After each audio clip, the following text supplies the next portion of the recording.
I invite the representative of Israel and the United Arab Emirates to participate in this meeting. It is so decided.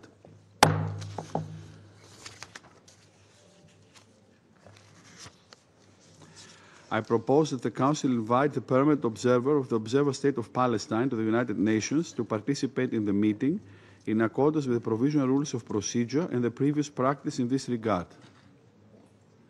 There being no objections, it is so decided.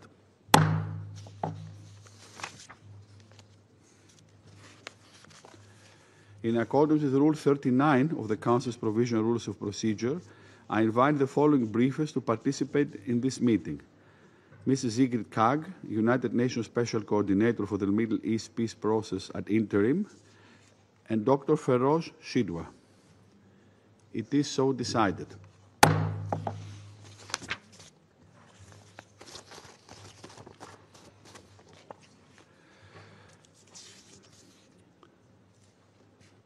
The Security Council will now begin its consideration of item 2 of the agenda.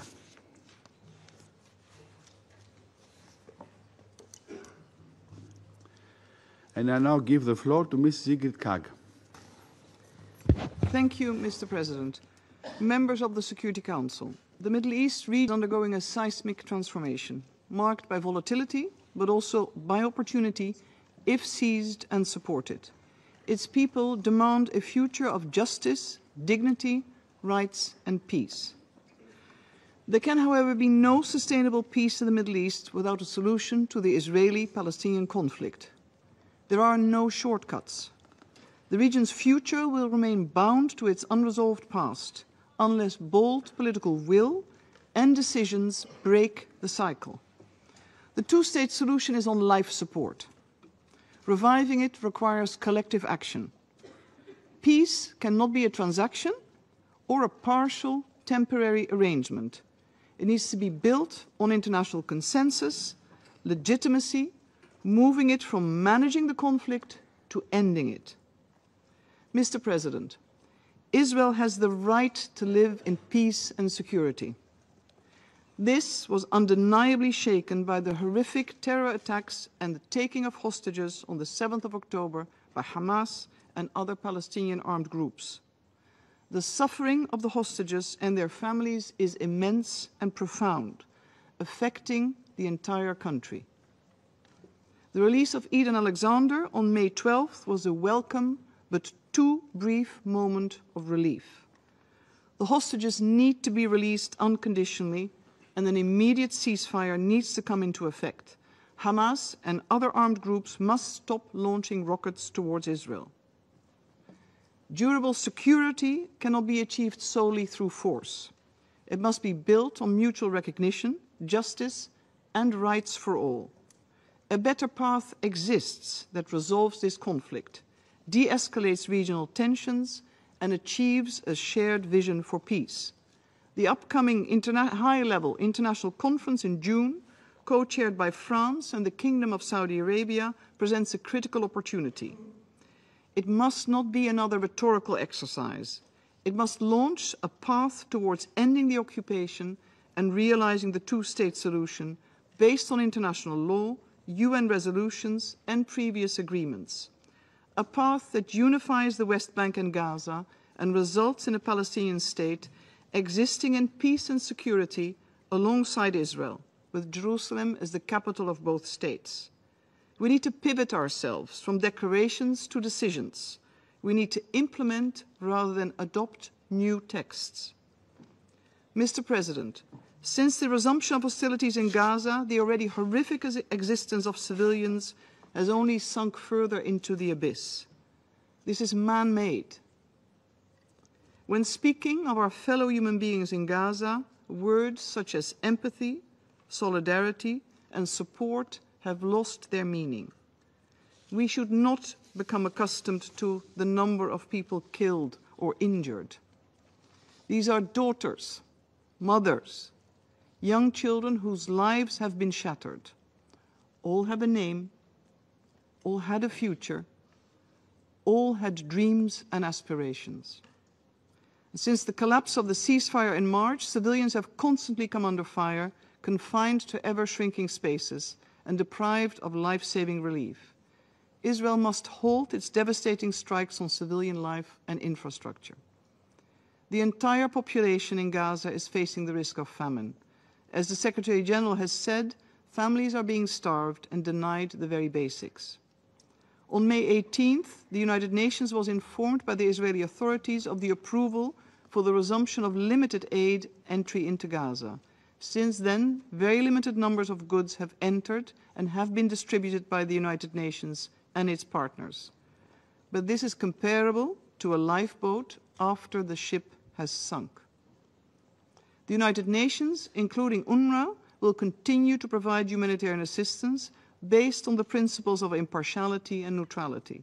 We have a plan in line with international humanitarian law and Security Council Resolution 2720. We remain committed to engage with all parties to implement this. We cannot, as has been stated often, participate in any mechanism that violates humanitarian principles. And allow me to reiterate that aid cannot be negotiable, and there can be no question of forced displacement. Civilians in Gaza have lost hope, Mr. President. Instead of saying goodbye, see you tomorrow, Palestinians now say, see you in heaven. Death is their companion. It's not life, it is not hope. Palestinians in Gaza deserve more than survival. They deserve a viable and vibrant future. Ultimately, any sustainable solution for Gaza is political. Agreements and work on post-war arrangements for security and governance should not wait any longer. This includes support for a reformed, revitalized and empowered Palestinian government to govern Gaza and West Bank.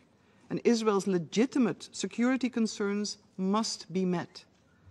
The region has a vital role to play, with active engagement by the international community. Mr. President, while Gaza rightly captures the world's attention, the West Bank is on a dangerous trajectory. Developments are best described as accelerating de facto annexation through settlement expansion, land seizures and settler violence. And if not reversed, this will make the two-state solution physically impossible. Israeli security operations in the northern West Bank, particularly in refugee camps, and ensuing armed exchanges have resulted in many Palestinians killed, including children, thousands displaced, and many without home. Attacks by Palestinian militants have also continued, resulting in Israeli civilian casualties, including the death of a pregnant woman. Violence against civilians from any side is never justified. Mr. President, when talking about the occupied Palestinian territory, it is time for the Palestinian leadership to overcome internal divisions and focus on effective and inclusive governance. The Palestinian Authority embodies decades of investment in state building by this very same international community. And the international community needs to continue to support and protect Palestinian institutions. But reforms must continue to ensure the Palestinian Authority's viability, legitimacy towards its own population, and its ability to resume its responsibilities in the Gaza Strip. The Palestinian Authority needs to rise to this historic challenge. However, the absence of a political process to end the conflict, coupled with stalled reforms and Israeli economic, administrative and security measures, significantly hamper real-time progress. Mr. President, in closing, I would like to reinforce the following points. 1. Humanitarian aid and assistance urgently need to reach all civilians across Gaza in accordance with international humanitarian law. The UN's position and plan are well known. 2. The people of Gaza cannot afford to wait for the resumption of essential services. Livelihoods and human dignity need to be restored. Early recovery needs to resume immediately. 3. Forced displacement of civilians must unequivocally be rejected and prevented as per international law. Palestinians should be supported to stay on their land. 4.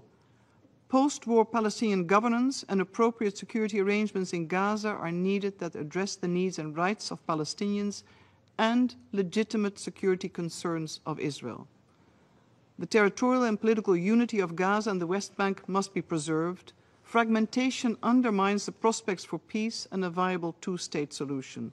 And of course, 6, that can also be point number 1, I'd like to reiterate the unconditional release of hostages and the return of the remains to their families. They need to come home. International engagement and alignment are critical. In the spirit of, to some, a well-known sculpture by Palestinian artist Salman Mansour, 1996, called Palestine Disappearing. I invite you to look it up. We need to act before it is too late. The responsibility lies with the parties and also with us, the international community. We need to act now to reverse the current trajectory. A well-defined, widely supported and time-bound political process accompanied by safeguards and guarantees is essential. Statehood is a right. It is not a reward. Let us not be remembered as the generation that let the two-state solution disappear. Let us be the generation that chose courage over caution, justice over inertia, and peace over politics. Let's be part of the generation that can make this happen. Thank you, Mr. President. I thank Mrs. Kak for her briefing. I now give the floor to Dr. Feroz Shitwa. Please.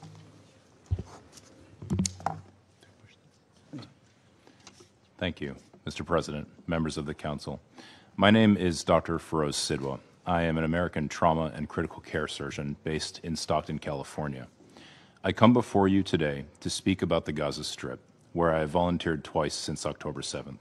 First at European Hospital from March 25th to April 8th of last year, and most recently at Nasser Medical Complex from March 6th to April 1st of 2025. Both are in the city of Khan Yunis. I'm not here as a policymaker or a politician.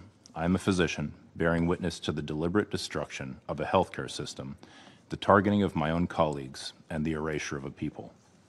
The Constitution of the World Health Organization states that the health of all peoples is fundamental to the attainment of peace and security and is dependent on the fullest cooperation of individuals and states. I've taken this to heart, and it is the reason I volunteer in conflict zones from Haiti to Ukraine to Gaza. In Gaza, I operated in hospitals without sterility, electricity, or anesthetics. Surgeries took place on crowded and filthy floors. Children died not because their injuries were unsurvivable, but because we lacked blood, antibiotics, and the most basic supplies that are readily available in any large hospital anywhere else in the world. I did not see or treat a single combatant during my 5 weeks in Gaza. My patients were 6-year-olds with shrapnels in their heart and bullets in their brains, and pregnant women whose pelvises had been obliterated and their fetuses cut in two while still in the womb. Mothers sheltering in the hospital cooked bread on hot plates in the emergency department during mass casualty events, as we dealt with the rain of fire and death falling around us everywhere. Mr. President, the foundations of life in Gaza, family, health, and community, have been shattered. The medical system has not failed. It has been systematically dismantled through a sustained military campaign that has willfully violated international humanitarian law. Civilians are now dying not just from the constant airstrikes, but from acute malnutrition, sepsis, exposure, and despair. Between my 2 visits to Gaza, I witnessed a sharp decline in patients' health, driven not just by injury, but by worsening hunger and malnutrition that left their bodies weaker, their wounds slower to heal, and their survival far less certain. And let's not forget, this is a man-made catastrophe. It is entirely preventable. Participating in it or not, allowing it to happen is a choice. This is a deliberate denial of conditions necessary for life: food, shelter, water, and medicine. Preventing genocide means refusing to normalize these atrocities. It means refusing to dehumanize the Palestinians, to refuse to see them as calories counted or numbers of trucks moved. We see now that this way of thinking has brought about a human dignity crisis, with an entire people on the edge of survival. On March 18th, the ceasefire was violated by Israel. That day, I witnessed the most extreme mass casualty event of my career at Nasser Medical Complex. 221 trauma patients arrived in one morning. 90 were dead on arrival. Nearly half were severely injured children. No health system on earth could cope with this, least of all one that is besieged and starved of supplies. Hospitals are meant to be sanctuaries. Healthcare workers and first responders are supposed to be protected. Children are supposed to be protected. In Gaza, these protections are simply gone. Every day, the distinction between combatant and civilian is erased. Most of my patients were preteen children, their bodies shattered by explosives and torn by flying metal. Many died. Those who lived often awoke to find their entire families gone. Last year, I published in the New York Times a survey of 65 American healthcare workers who had served in Gaza. 83% of them reported seeing children shot in the head or the chest. I personally treated 13 such cases in my 2 weeks at European Hospital. According to the War Child Alliance, nearly half of Gaza's children are suicidal. They ask, why didn't I die with my sister, my mother, my father? Not out of extremism, but out of unbearable grief. I wonder if any member of this council has ever met a 5-year-old child who no longer wants to live, let alone imagined a society in which so many young children feel this way. And what astonishes me is not that some children in Gaza have lost the will to live, but that any still cling to hope. My Palestinian friends, mostly healthcare workers, no longer speak of resilience or even survival. Parents memorize their children's clothing in case they must identify their remains later. They pray for one piece of bread to give them before they sleep so that their children might die less hungry if they are killed at night. And meanwhile, my Israeli and American friends express horror at what is being done in their names. Many of us cannot understand how our governments continue to arm this senseless destruction, but you in this chamber have the power to stop it. Mr. President, I am here because I have witnessed what is happening in Gaza with my own eyes, especially to children, and I cannot pretend not to have seen it. You too cannot claim ignorance. I urge the Council, and especially my own government, to act with urgency on these enforceable measures. 1. Demand an immediate and permanent ceasefire, including a halt to all arms transfers to all parties to the conflict, alongside targeted and lawful sanctions on Israel. 2. Demand the reopening of all of Gaza's crossings and guarantee unrestricted medical evacuations, including to hospitals in the West Bank and East Jerusalem, where Palestinian patients can be treated by Palestinian doctors, with safe return to Gaza assured. 3. Guarantee sustained humanitarian access throughout Gaza, allowing all essential supplies, shelter, food, water, fuel, and medical supplies, to reach all people in need. 4. Strongly and explicitly reject the weaponization and politicization of aid embodied by the Gaza Humanitarian Foundation, whose executive director, a veteran of the U.S. Marine Corps, publicly resigned on Sunday, citing the Foundation's lack of adherence to humanitarian principles. We must affirm support for existing UN mechanisms, back UNRWA, and ensure NGOs with expertise in reaching and providing specialized care to those in need have unimpeded, full access. 5. The immediate and unconditional release of all hostages. 6. The immediate and unconditional release of all healthcare workers, including Dr. Hussam Abu Sufia, now held in Israeli detention for more than 150 days. And 7. Without delay, uphold the UN Charter and act now to prevent genocide. One day, Gaza's survivors may have a record of the empty promises made by the members of this council as their wounds deepened and their lives were lost. If this council remains silent and fails to act now, that record will stand as a testament to a global failure to provide urgent care and to the collapse of our collective conscience. I'm pleading with you to do what you were entrusted to do, to protect international peace and security, and to prevent irreversible harm. The steps I mentioned are the very least that is needed. I'm asking my own government's representative to hear the voices of the majority of Americans who are calling for the same. If this continues, there will be no Palestinian doctors left, no one to care for the sick and wounded.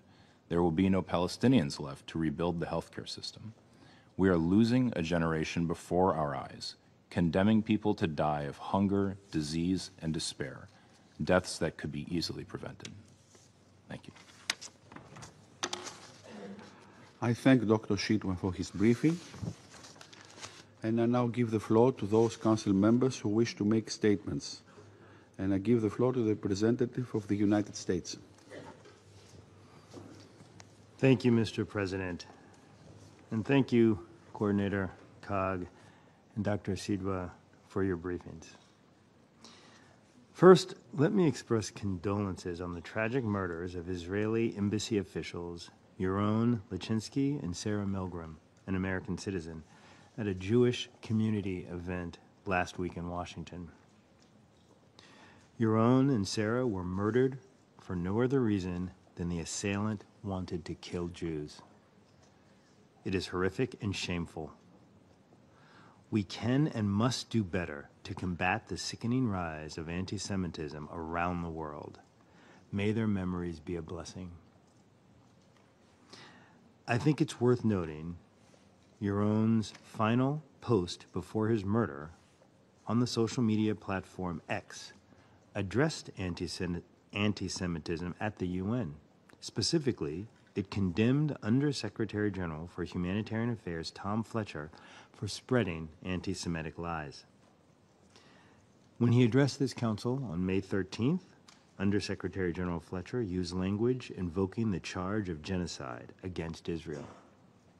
Last week, he claimed that 14,000 babies were about to die within 48 hours, an abject falsehood. These kinds of remarks are absolutely unacceptable for an official in his position. Last week, Yaron and Sarah were murdered simply for attending an event for young Jews. The irony? The event discussed finding ways to bring aid to Gaza.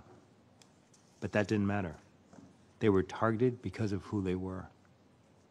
The United States has been working tirelessly to free the hostages and bring this war to an end, one that Hamas brutally started. Yet in the most delicate of moments, some member states remain unwilling to condemn the terror group responsible. Forget that these actions endanger hostages. The actual outcome is condemning civilians in Gaza to remain under Hamas's control for another generation. For our part, the United States will continue its effort to bring about a diplomatic agreement that will free the hostages. Hamas continues to reject proposals from the United States, Qatar, and Egypt that would release the 58 remaining hostages who have now been cruelly held for 600 days and bring calm to Gaza. Every day, Hamas demonstrates its lack of regard for the Palestinians it claims to represent, all while it violently suppresses protests against its barbaric rule and diverts aid meant for civilians. The United States fully stands behind Israel and its right to defend itself. In order to move forward, Hamas must be defeated. As Secretary Rubio has said, if an ember survives, it will spark again into a fire. There can be no peaceful and prosperous Gaza as long as Hamas governs it by force. The Council should apply pressure on Hamas to disarm, leave, and free Palestinians in Gaza from Hamas's tyranny. Shielding Hamas from accountability only undermines Israel's security and prolongs Palestinian anguish. Hamas must release the hostages immediately, including the bodies of the 4 murdered Americans it continues to hold: Itai Hen, Gadi Huggy, Judy Weinstein Huggy, and Omer Nutra. We will not rest until every hostage has been returned from Gaza. Let us be clear. This council should be supporting the work of the negotiators. The United States supports getting assistance to civilians in Gaza in a way that does not allow Hamas to benefit. We support the new initiative to resume the flow of aid through pre-existing mechanisms in advance of the Gaza Humanitarian Foundation's mechanism becoming fully operational. The Gaza Humanitarian Foundation is an independent entity established to provide a secure mechanism for the delivery of aid directly to those in need. We call on the UN to work with the Gaza Humanitarian Foundation and Israel to reach agreements on how to operationalize this system in a way that works for all. One that provides the opportunity to deliver aid directly to civilians without diversion by Hamas and other terrorist and criminal groups. The United States will support a future for the people of Gaza that is free of Hamas and full of opportunity. As President Trump emphasized during his recent visit, before our eyes, a new generation of leaders is transcending the ancient conflicts and tired divisions of the past and forging a future where the Middle East is defined by commerce, not chaos, where it exports technology, not terrorism, and where people of different nations, religions, and creeds are building cities together. The United States will do its part to help forge this new reality alongside Israel and our Arab partners. But at the same time, the United States stands with Israel in unequivocally rejecting any effort to unilaterally recognize a Palestinian state or impose conditions on Israel which would be an unconscionable reward for the heinous Hamas attack on Israel that massacred and brutally kidnapped Israelis and Americans. Thank you, Mr. President. I thank the representative of the United States for his statement, and now I give the floor to the permanent representative of Algeria. Thank you, Mr. President.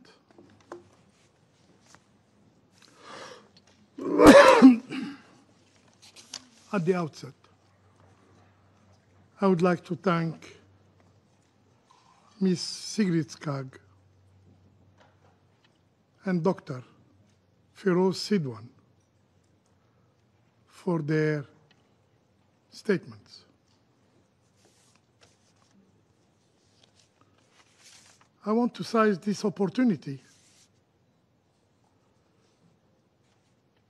to express our support to Mr. Tom Fletcher for his briefing of last week on the suffering of the Palestinian people in Gaza. Mr. President, on the morning of Friday, May 23rd, Dr. Ala al-Najjar left her home for her shift at the Nasser Hospital. She didn't know it will be the last time she said goodbye to 9 of her 10 children. This pediatrician, who had spent her life saving children's lives, became a grieving mother, forced to identify the calcinated remains, the calcinated bodies of her own sons and daughters. The body delivered to the emergency room by her colleagues in the very corridors where she once gave hope to others.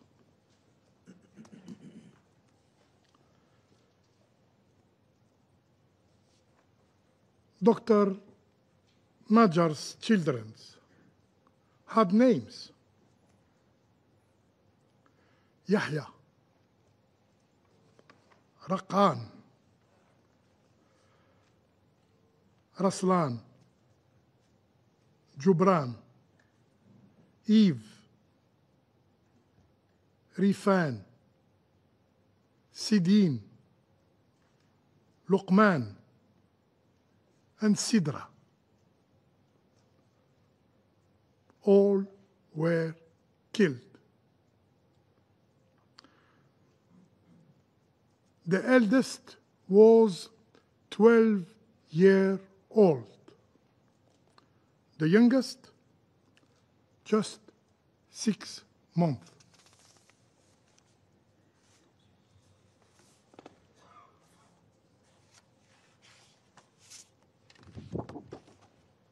These are these children.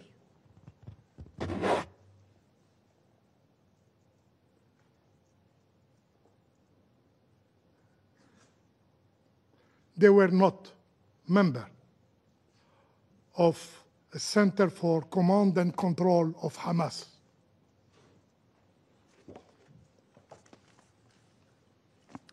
As Dr. Najjar buries her children, this is Dr. Najjar.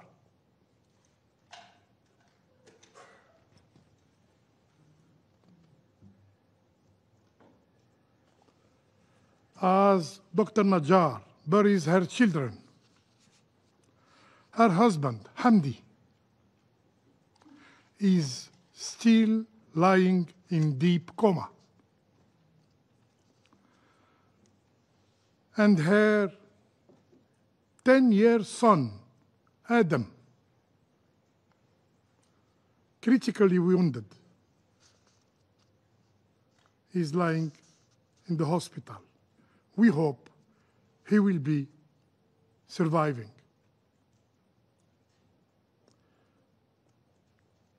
If Hamdi finally awakes, what will she tell him? And when Adam asks about his brothers and sisters, what story can she tell him? President, in another horrifying scene, young Warda Sheikh Khalil, a 6-year-old girl, tried to flee the flames.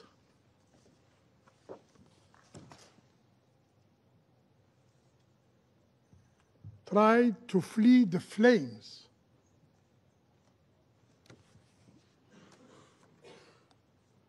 The flames engulfing her school, her shelter, after an Israeli airstrike. This shelter, meant to protect displaced civilians, became a crematory oven.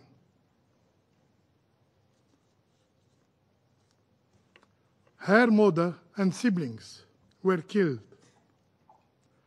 Her father now clings to life.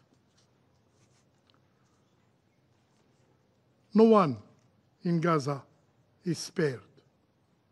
Not doctors, not women, not children, and not the displaced. Not even hope itself. Mr. President, figures lost meaning. What is worth of saying 18,000 children dead?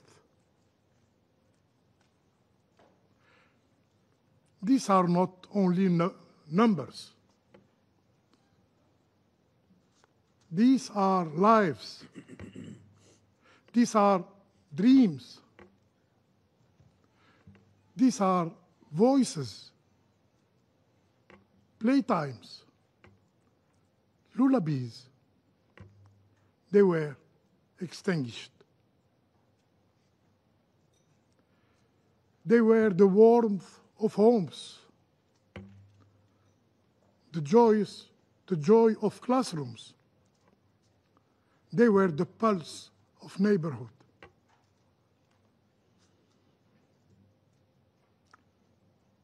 The Israeli army killed them. They killed them deliberately in a mother's arms, in classrooms, in hospitals, in bread lines under staircases, and in tents. Their deaths were not collateral. They were the consequences of a system that sees Palestinian lives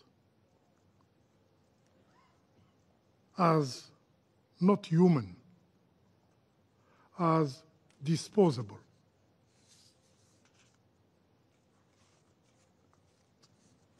There is no fading echo. It is a scream, and these horrors must end. The remaining survivors must be allowed to live. The world must see these children, the Palestinian children, the children of Gaza, as its own children. For Warda, for Ala, for the thousands, for the 18,000 who never got a chance to say goodbye, we must act. Mr. President, words of condemnation are no longer enough. We must act now. Since October the 7th, Israel, the occupying power, has killed more than 54,000 people. Yes, it's no more 53,000 people. Today, it's 54,000 people. Israel wounded more than 123,000 people. And since March 18 alone, more than 3,900 have been killed and over 11,000 wounded. How many more must die before action is taken by the Security Council? How many orphans must roam the ruins of Gaza? How much more blood must be spilled before this Council acknowledges that enough is enough? My country, Algeria, bears its responsibility and is determined to push the Council to act. The time for indecision is over. Mr. President, the Palestinian people were promised a sovereign state with Al-Quds Sharif as its capital by the General Assembly, by this very Security Council, and by the international community. Yet, 3 decades after Oslo, the dreams the dream of a Palestinian state is vanishing under the boots of the Israeli occupation and the silence of the international community. The Israeli occupation persists, emboldened by impunity, by immunity. Settler violence surges. Settlement spreads. Palestinian land is swallowed inch by inch, and holy sites are desecrated while the world looks on.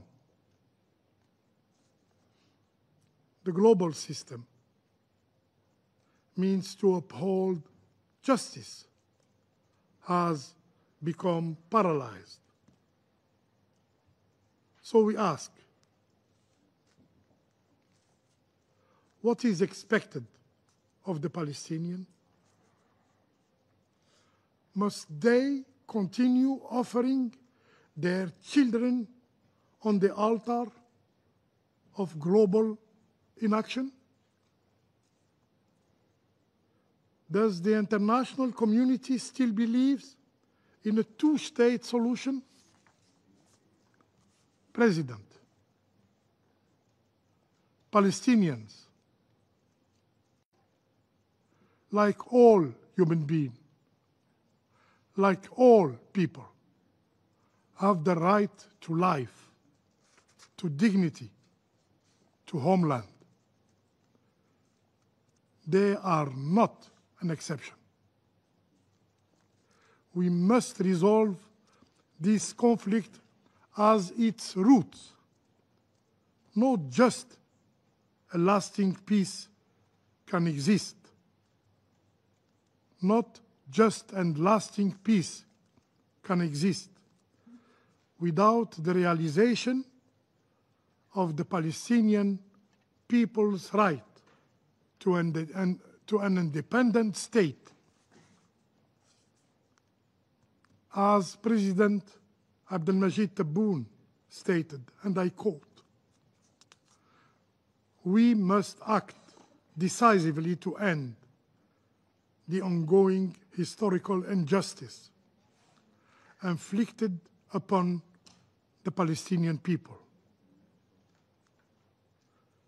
We must urgently revive the peace process, which is currently facing an unprecedented deadlock. It is imperative to compel the occupying power to comply with the relevant United Nations resolutions and to adhere to its obligation. The solution is well known. It's time for its implementation. I thank you. I thank the permanent representative of Algeria for his statement, and now I give the floor to the permanent representative of Denmark. Thank you, Mr. President. And let me also thank Special Coordinator Kaag and Dr. Sidwa for their important and thought-provoking briefings this morning. Mr. President, this Council has continuously discussed the immediate effect, devastating effect, of a number of concerning recent developments in the occupied Palestinian territories. In Gaza, we've discussed the disastrous humanitarian situation, more than 53,000 dead, over 100,000 injured, and the entire population on the brink of a man-made famine. As part of an overwhelming majority of voices in this Council, Denmark reiterates once again that humanitarian aid must flow freely and at scale into Gaza in line with international humanitarian law and the humanitarian principles. We have opposed an expanded Israeli military offensive, and we have called for an immediate end to the war, along with the immediate and unconditional release of hostages. In the West Bank, we've called for an end to settler violence and illegal settlements, which have recently accelerated an unprecedented speed. Yet, we continue to witness forced displacement, demolitions, and movement restrictions imposed on Palestinians. Mr. President, as we condemn the immediate effects of these developments, this Council has a responsibility to address their long-term impact on international peace and security. And let me make 3 points in this regard.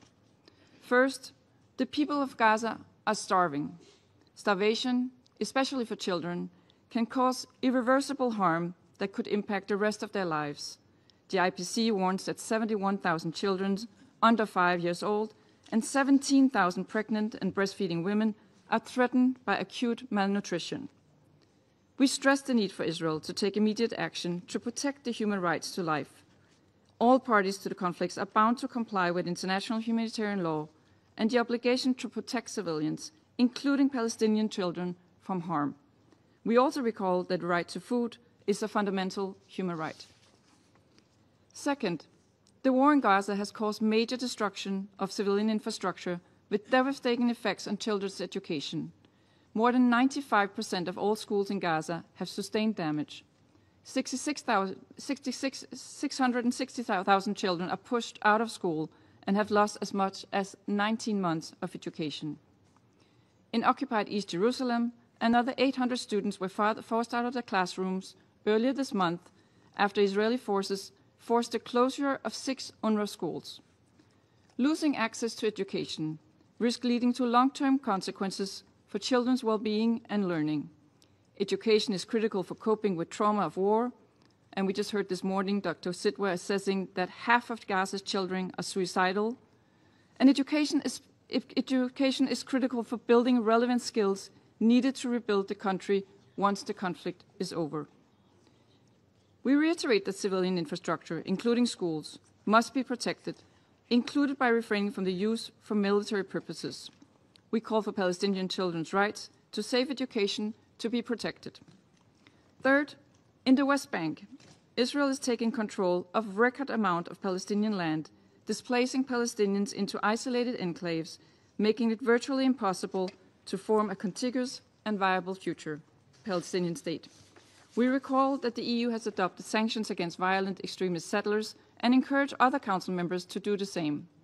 Recently, we've also taken note of the Israeli government's disturbing decision to initiate land registration in Area C and register it to private Israelis. Denmark reiterates that any attempt by Israel to annex Palestinian land would be unacceptable and violate international law. Mr. President, in Israel, Hamas' heinous terrorist attacks have caused extreme and lasting trauma and has pushed Israelis and Palestinians further apart. We continue to condemn the brutal terrorist attack and the ruthless hostage-taking by Hamas, and we reiterate our demand that all hostages must be immediately and unconditionally released. Taken together, these developments do nothing to serve the long-term interests of peace and security for Palestinians and Israelis. Denmark remains firmly committed to Israel's security. However, this cannot come at the cost of the civilian Palestinian people and their right to live in peace and dignity. I therefore reiterate Denmark's urgent calls to Israel to halt the ongoing and intensified military offensive and immediately allow for the full resumption of humanitarian aid. The United Nations and humanitarian organizations must be allowed to work independently and impartially to save innocent lives now. We can neither ignore the devastating immediate effects of the current developments nor their long-term impact on future generations of Palestinians and the viability of the two-state solution. Denmark maintains that the two-state solution is the only viable path to achieve permanent peace and stability in the Middle East. We look forward to the upcoming conference on the implementation of a two-state solution. I thank you. I thank the Parliament representative of Denmark for her statement, and now I give the floor to the Parliament representative of Slovenia. Thank you very much, Mr. President, and I want to thank Special Coordinator Kak for her briefing today and for asks. I also want to thank Dr. Sidwa for his testimony and for his work in Gaza. Mr. President, many times we have said we are lost for words, but we cannot repeat these phrases over and over again. Early on during our council term, I instructed my team to avoid lengthy explanations of the situation on the ground in our statements. This is for the briefers, who usually on a weekly basis or even more often inform us about the state of affairs. And here at the UN and in the Security Council, I think we are very lucky. We are very privileged. We are honored to have the best briefers on the situation on the ground. From Special Coordinator Kaag to Undersecretary General Fletcher to civil society briefers like Dr. Sidwa today. Our role is not to challenge the briefers, is not to challenge the messages, but to address the message. Our role is to take positions, to be the one who takes into account briefings, the one who can carefully examine the positions of the others and find possibilities for the Council to react to threats of international peace and security. Mr. President, my statement can be summarized in one word and one sentence. The word is responsibility. And the statement is, we have responsibility to protect civilians in Gaza. Burning tents, striking school-turned shelters, continuously displaying civilians, causing hunger, shutting down hospitals, cutting essential services. These grave violations of international humanitarian law and human rights law have pushed thousands of civilians to the brink of survival. As the task of listing every single cruelty has become impossible, our responsibility not to remain silent has become clearer, and the responsibility to act. We have a clear responsibility to protect civilians. With the alarm bells ringing through the latest IPC report and the information circulating on the hunger in Gaza, we continue calling for immediate lifting of the blockade on Gaza. As the full blockade surpasses 2 months, we must be clear that the current volume of aid reaching Gaza is not enough, and that entry at scale and safe and unhidden distribution are urgently needed. Crossings need to be open. All possible corridors used and facilitation must be granted. Safe passage for medical personnel and humanitarian workers must be guaranteed. Time is of the essence. We repeat that any actor delivering humanitarian assistance must adhere to international humanitarian law and international principles on humanity, neutrality, impartiality, and independence. We repeat our deep concerns over the new model of distribution of aid. We welcome the UN coordinated plan to resume humanitarian aid deliveries to Gaza, and as clearly underlined in today's statement by the EU High Representative Kallas, we recall the indispensable role of the UN in distributing humanitarian assistance. During the ceasefire, the UN proved that it can deliver if allowed. Mr. President, we have a clear responsibility to act. This is why Slovenia fully supports the ongoing efforts of Egypt, Qatar, and the United States to find a negotiated solution for a ceasefire in Gaza. We call on all parties to engage in good faith. This is why Slovenia strongly supports the conference on the two-state solution to be held in June under chairmanship of France and Saudi Arabia. But we do believe these efforts should be done hand in hand with the action of the Security Council. Time is of the essence. The Council should be clear in its unambiguous demand for unimpeded humanitarian access, and that is why we support urgent action of the Council. We hope the Council will show unity when voting on a humanitarian resolution that is now being discussed among the elected members. Mr. President, remaining silent is not an option. Thank you. I thank the Permanent Representative of Slovenia for his statement, and now give the floor to the Permanent Representative of France. Merci, Monsieur le Président. Thank you, Mr. President. Mr. President, France thanks the Special Coordinator, Madam Sigrid Kaag, as well as Dr. Feroz Sidwa for their briefings, which serve as a reminder of the ordeal being endured by civilians in Gaza. Mr. President, France will never forget the heinous terrorist crimes perpetrated on 7 October 2023, the hostages who remain in Gaza in the hands of Hamas and other terrorist groups must be released. And the minister has recalled here, reiterated the fact that Hamas is not and cannot be a part of the solution in Gaza. Hamas needs to be disarmed and must be politically neutralized. However, the civilians in Gaza are not Hamas. And civilians in Gaza are enduring a humanitarian situation that is devastating. And the Security Council has an obligation to act in response by continuing to demand that Israel meet its obligations under international humanitarian law. And the Security Council must act and adopt a humanitarian resolution. Firstly, all obstacles to the entry and delivery of humanitarian assistance and all restrictions on the quantity and composition of this assistance need to be lifted. The highly limited quantities of recent days are insufficient when it comes to meeting the needs of the populations, especially after 12 long weeks of total blockade. The images of desperate, starving people throwing themselves on trucks and aid distribution points are a tragic illustration of this. Dozens of tons of assistance financed by France and other countries not being delivered to Gaza is unacceptable. Second, we reiterate our full support for the United Nations and humanitarian partners thereof, who have demonstrated their ability to deliver assistance fully in line with humanitarian principles.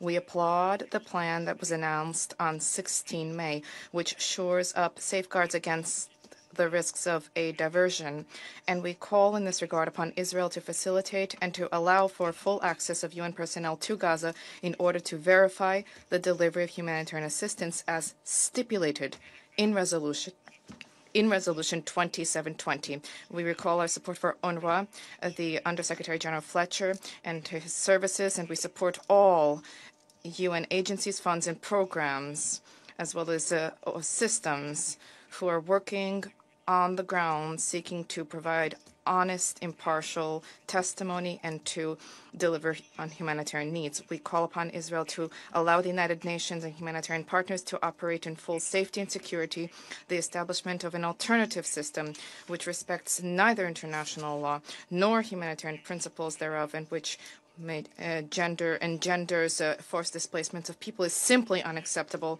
Yesterday was a stark illustration of the limitations of the mechanism that Israel has established. Moreover, France recalls its firm opposition to any permanent occupation plan by Israel for the Gaza Strip and the forced displacement of people.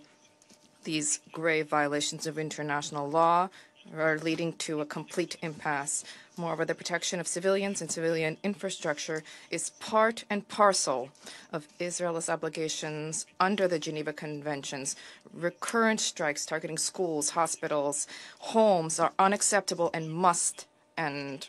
Mr. President, there is an urgent need for Israel to cease its military operations, for a permanent ceasefire to be established in Gaza. We call upon the parties to revert back to full respect with the ceasefire, and we applaud the efforts undertaken by the United States, Qatar, and Egypt as they endeavor to facilitate negotiations. I wish to reiterate the following. We stand in solidarity with all the families of all of the hostages who need to be released without delay. We reaffirm the right of Israelis to live in safety and security. We condemn the recent Houthi attacks. However, there's an urgent need to propose an alternative to war for Palestinians and Israelis, an alternative rooted in the two-state solution, one that reflects the legitimate aspirations of the two peoples, Palestinians and Israelis, to have a state and to live in peace and security. France thanks member states for their mobilization during the preparatory meeting on the 23rd of May, specifically those who have accepted responsibility of the working group. There's a need now to adopt concrete political, financial, material commitments to preserve the two-state solution with a view to the convening of the conference, which France will co-chair with Saudi Arabia on the 17th to the 20th of June 2025.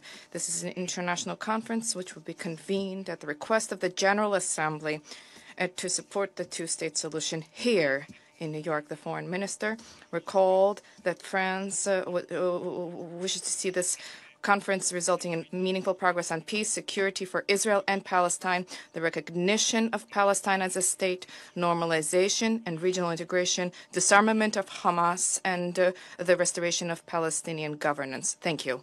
I thank the Permanent Representative of France for his statement, and now I give the floor to the Permanent Representative of Guyana. Mr. President, thank you for convening today's meeting.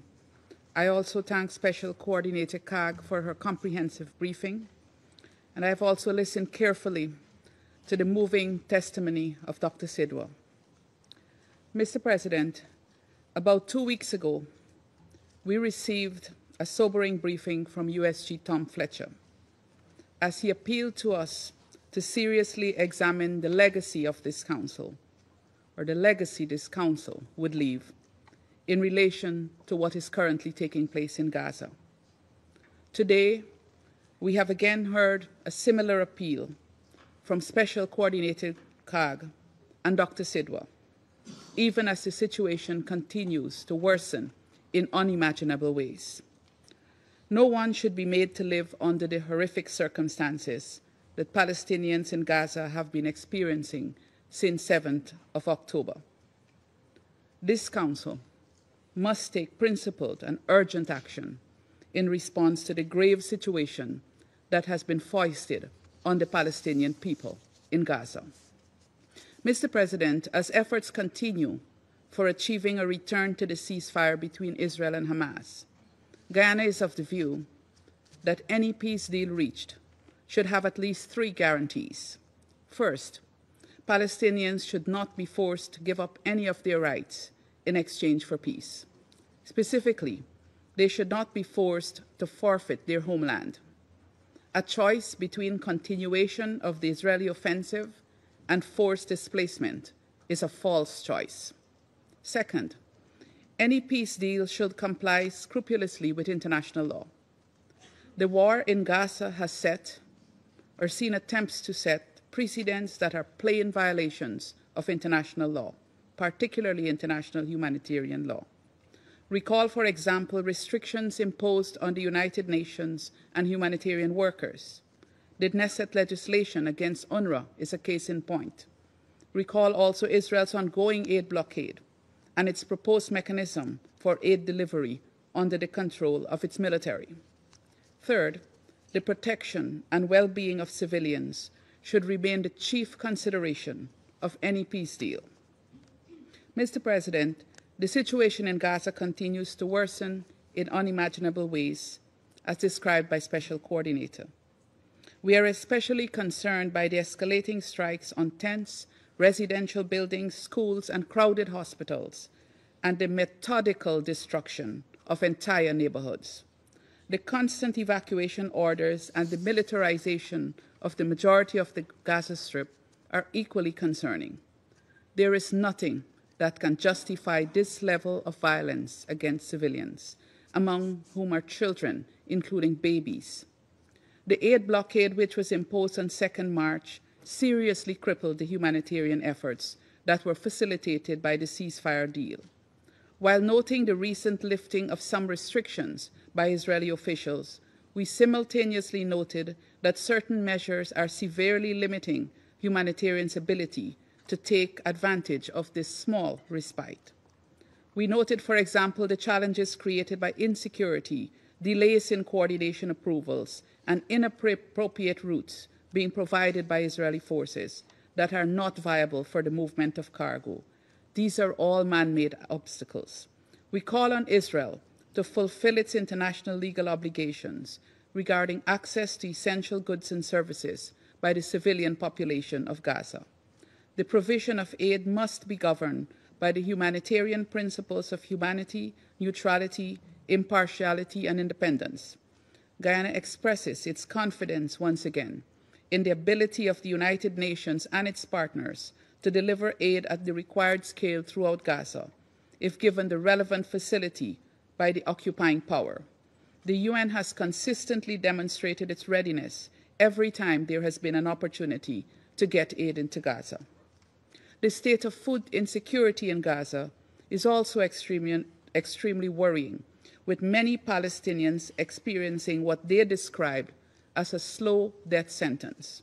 The testimony of humanitarians in Gaza that, and I quote, Palestinians prefer to die by an airstrike than to go through the suffering of a lack of food and lie to their children about their next meal, end of quote, is an indictment on those who have created these types of choices for innocent civilians. Mr. President, colleagues, it has not escaped us that while negotiations, which we welcome, are ongoing to reach a nuclear deal with the objective of avoiding the potential destruction of another country, different weapons are being employed against the Palestinian people, resulting in their destruction. Regrettably, we are not responding meaningfully to counter the actions of the Israeli Defense Force. What makes this even more concerning is the fact that the visuals of the decimation of Palestinians are live streamed across the globe, yet we are not acting to stop it. The judgment of future generations will be justifiably harsh towards us. We who saw the attempts at obliterating an entire people, but did not act. This Council has the opportunity to act now. Enough is enough. Mr. President, in light of the foregoing, Guyana is compelled to reiterate the following appeals. First, we call for an immediate, unconditional, and permanent ceasefire in Gaza, in accordance with Resolution 2735. Nothing justifies the collective punishment of the Palestinian people, and it is clear that the military objectives set by Israel cannot be met without severe consequences for civilians. Second, Guyana reiterates its call for the release of all hostages being held in Gaza, as well as all Palestinians detained by Israel without charge. The taking of hostages is a war crime, and all perpetrators must be held accountable. Third, Guyana appeals to Israel to completely lift the humanitarian aid blockade on Gaza and to allow the United Nations and its partners to carry out their life-saving work. International humanitarian law demands that Israel fulfill its obligations towards civilians, and the International Court of Justice has reaffirmed this. Finally, Guyana appeals to this Council and the international community as a whole to work urgently to revitalize the two-state solution as the only just and comprehensive solution to the Palestinian question. I thank you.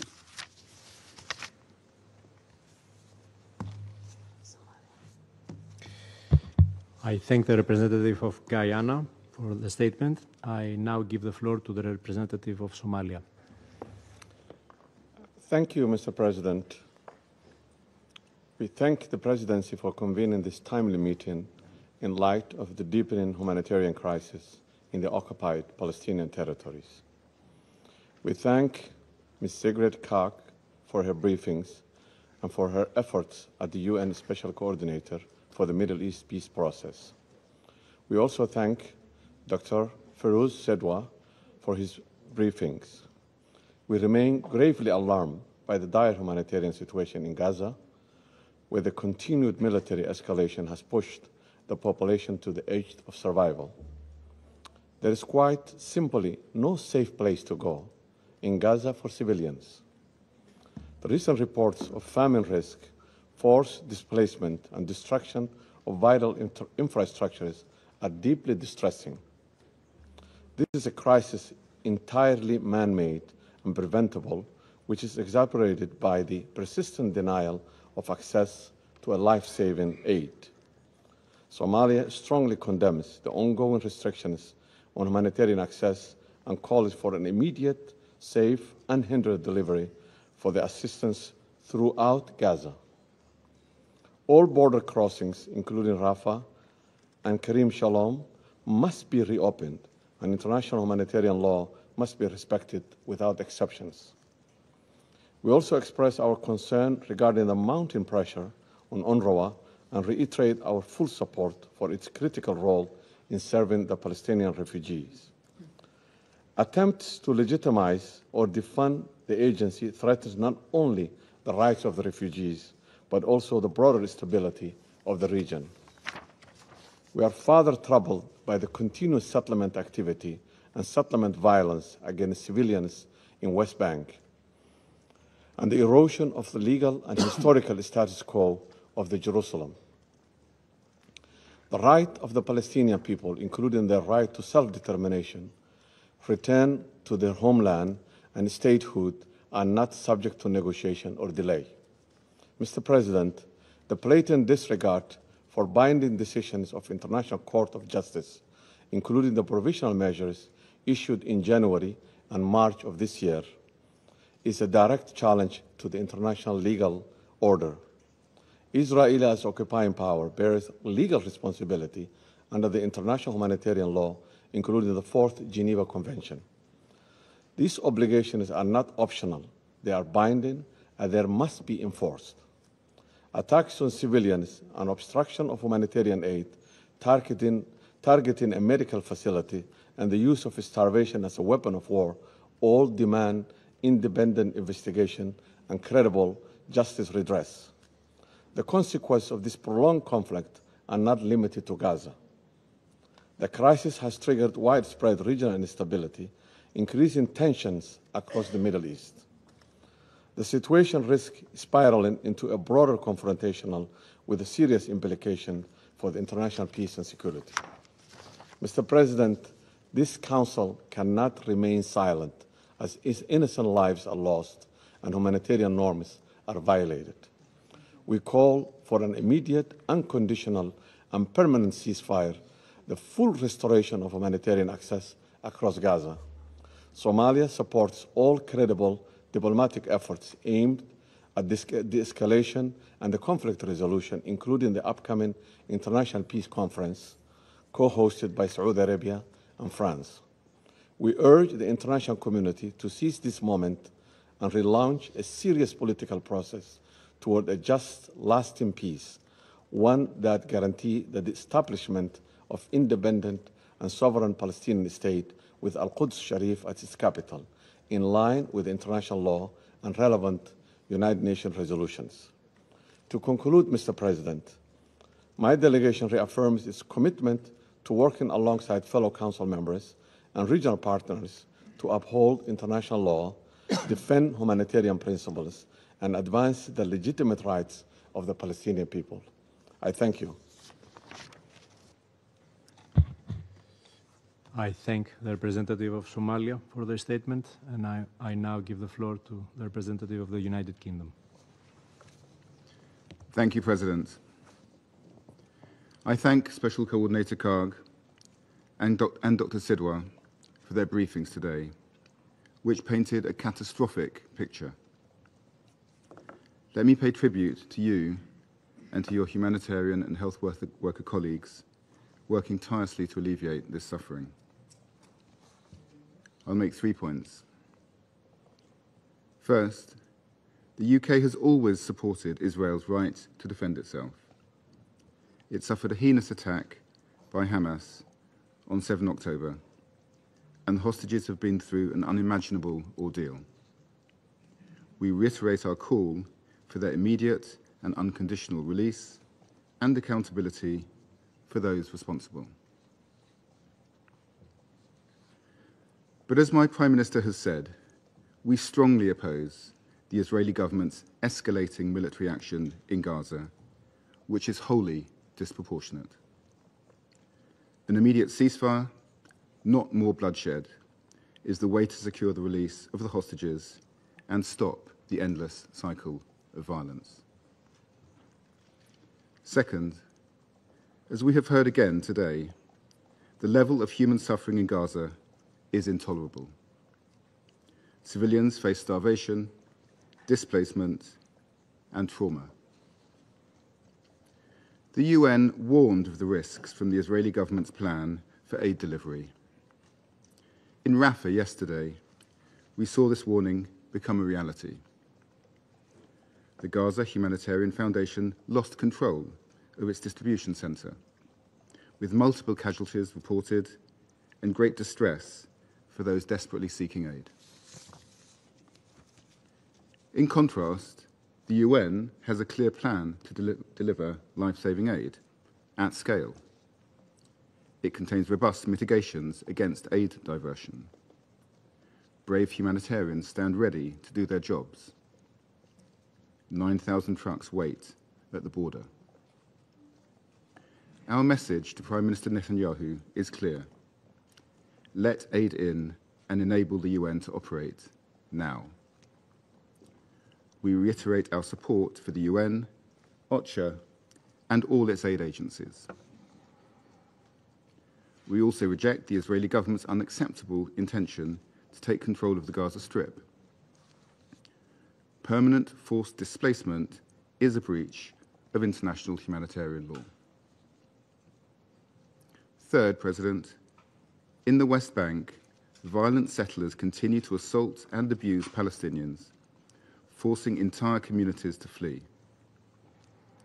In Jerusalem, provocative visits to holy sites and inflammatory language by Israeli ministers are adding to the tensions. On 20 May, the UK announced further sanctions on individuals and entities promoting violence against Palestinian communities in the West Bank. We will continue to act against those committing these abuses. President, the UK will not give up on the two-state solution. We will continue to work closely with France, Saudi Arabia, and all our partners towards a successful conference in June, which moves us towards this goal. Finally, let me finish by condemning the horrific murders of Yaron Lishinsky and Sarah Milgrim in Washington, D.C. last week, and offering condolences to their families and to their colleagues. I thank you. I thank the representative of the United Kingdom for their statement, and I now give the floor to the representative of Panama. Thank you very much, Mr. President. Panama would like to thank you for convening this meeting, and we'd like to thank Madam Sigrid Kaag, Interim Special Coordinator for the Peace Process in the Middle East, and Dr. Sidwa Feroze. Thank them both for their briefings. And we recognize the representatives of Israel and the United Arab Emirates and the observer state of Palestine, who honor us with their participation in this meeting. And we thank the briefers for the dramatic details they shared with us.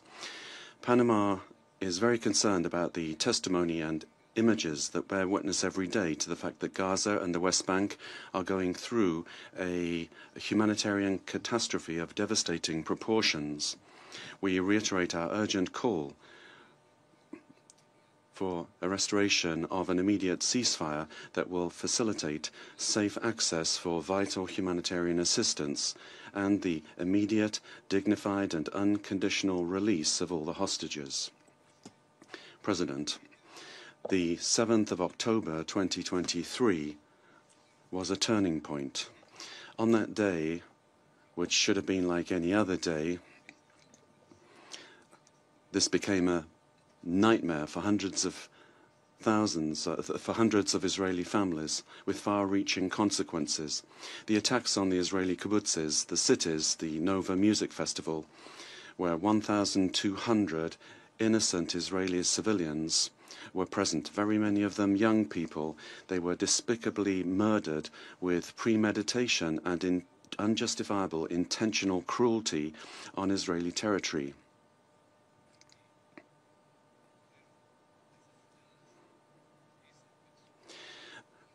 these people were murdered and another 251 kidnapped and taken to dark tunnels in Gaza. This was the outcome of the massacre. People who were plucked from their homes and the environment that gave them security. The terror burst into their lives without distinction, leaving behind a still open wound. We'd also like to highlight the silent drama of those that have disappeared. There are still Israeli hostages whose fate is uncertain, as well as very many Palestinians still under the rubble, where there's no clear information about their whereabouts. For some people, the uncertainty with regard to disappearance prevents them from receiving closure in the grieving process. We reiterate our support and solidarity with all the families. The horror unleashed on the 7th of October was not an isolated event. It was the beginning of a spiral of violence that still hasn't stopped, and it is civilians who have suffered the most. Since then, the Palestinian population has also been living under a constant threat, trapped in the crossfire and the consequences of political and military decisions which ignore human dignity. The skies over Gaza no longer bring hope, but instead the roar of bombs. This same sky, which our sons and daughters, nieces and nephews look upon with amazement and joy when they see a kite flying or they see a bird flying overhead, for millions of people, this sky has become an alarm, a warning that death lies in wait and it can arrive at any time. And on land where previously there were schools, where children had dignified homes, where there was a freshly baked bread, now there's only hunger, rubble, and the imposing shadow of a war tank. What should have been their happiest years has now become a wasteland of sirens, explosions, and constant threat, generating fears that no person, irrespective of their age, should experience. More than 53,000 Palestinians have died, and hundreds of thousands have been wounded during the conflict. More than 1.9 million people have been displaced in Gaza, some of them more than 10 times. 81% of the territory has been declared a militarized zone or subject to displacement orders. In the West Bank, the restrictions on movement, demolitions, and violence have worsened a situation that was already unsustainable. President, the situation for children in Gaza is particularly alarming. UNICEF has warned us that more than 70,000 children under 5 years of age could suffer from acute malnutrition, including 14,000 with severe malnutrition. Very many of these children are dying due to completely preventable causes. We're concerned at the virtual total collapse of essential services. According to the World Health Organization, only 19 of 36 hospitals in the Strip are still operational, and at least approximately 94% of those are out of commission, damaged or destroyed either partially or totally. Kamal Adwan Hospital, a center that dealt with severe malnutrition in the north of Gaza, suspended its operations on the 20th of May. Throughout the territory, there are only 2,000 hospital beds left for more than 2 million people. According to the United Nations, the community kitchens are only able to distribute 300,000 rations per day when what is required are more than 2 million. Limited and fragmented access to basic necessities, food, medicines, drinking water,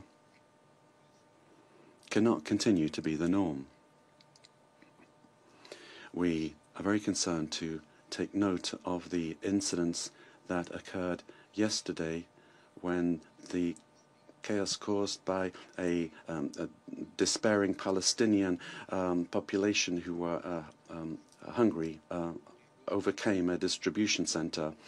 These facts demonstrate the limitations of this solution and underscore the urgent need for there to be better coordination with the participation of the United Nations agencies that will guarantee safe access and more effective and broad distribution of humanitarian assistance. All humanitarian efforts should be led by the principles of neutrality, impartiality and independence in order to guarantee that aid reaches those that need it the most without interference or any conditions being imposed. Panama expresses its tribute to and thanks to humanitarian workers of the United Nations and others who, in the midst of this horror, continue to provide assistance with bravery. Their work is a flicker of hope in the midst of suffering. Mr. President, Panama reiterates its urgent call for an end to be put to the spiral of suffering of Israelis and Palestinians. The time has come to save lives, to allow unimpeded access for humanitarian assistance, and to bring about the dignified, immediate and unconditional release of those who still remain in captivity. We are not just speaking about a cessation of hostilities, but rather a moral awakening, a restoration of the basic notion that every human life matters. The future of Gaza cannot continue to be held hostage to the extremism of Hamas and by its express intention to terrorize the Israeli people and keep them hostage to their threats. The future of Palestine and Israel cannot continue to be hostage to fear, hate and despair. Only political courage, compassion, and a genuine will for reconciliation and efforts for a comprehensive reconstruction will be able to open the path towards lasting peace where Israelis and Palestinians are able to live side by side in peace with secure, recognized and mutually respected borders. Peace is not the absence of war, it is the presence of dignity. Thank you very much. I thank the Permanent Representative of Panama for his statement, and now I give the floor to the Permanent Representative of Sierra Leone. Thank you, Mr. President. I also thank Ms. Sigrid Kaag, United Nations Special Coordinator for the Middle East Peace Process ad interim, for a detailed and sobering briefing on the situation in the Middle East, particularly with reference to the Gaza Strip and the West Bank. I also acknowledge the compelling contribution of Dr. Feroz Sidwa. Mr. President, while Sierra Leone acknowledges the fragile but incremental progress in Syria and Lebanon, the unfolding catastrophe in Gaza and the persistent violence in the West Bank remain matters of grave and urgent concern. The past months have witnessed one of the darkest moments for civilians in Gaza. The persistent obstruction of life-saving humanitarian aid, systematic destruction of civilian infrastructure, and widespread loss of innocent life have breached not only the bounds of humanitarian concern, but also raised serious questions of accountability under international law. The prolonged blockade and the military operations by the Israeli Defense Forces have rendered over 80% of the territory either under evacuation orders or de facto inaccessible. These actions have created catastrophic conditions that imperil the survival of the civilian population and heighten the risk of starvation, malnutrition, and lawlessness. The month of May alone have seen hospitals, such as the Indonesia and European facilities in Gaza, struck by attacks, further diminishing access to urgent care. The repeated targeting of healthcare infrastructure and personnel is a clear violation of international humanitarian law and must cease immediately. Civilian objects must never be used for military purposes, nor civilians used as human shields. The protection of civilian lives must remain a cardinal principle for all parties to the conflict. in the West Bank, the upsurge in settler violence, forced displacement, and destruction of property, particularly in Tulkarem, Jenin, and Tobas, is deeply concerning. We deplore all such acts, including the killing of civilians by any actor. Mr. President, the toll on civilians in Gaza, especially women and children, continues to shock the global conscience. Sierra Leone stands firm in its commitment to the UN Charter and to the fundamental principles of peace, justice, and human dignity.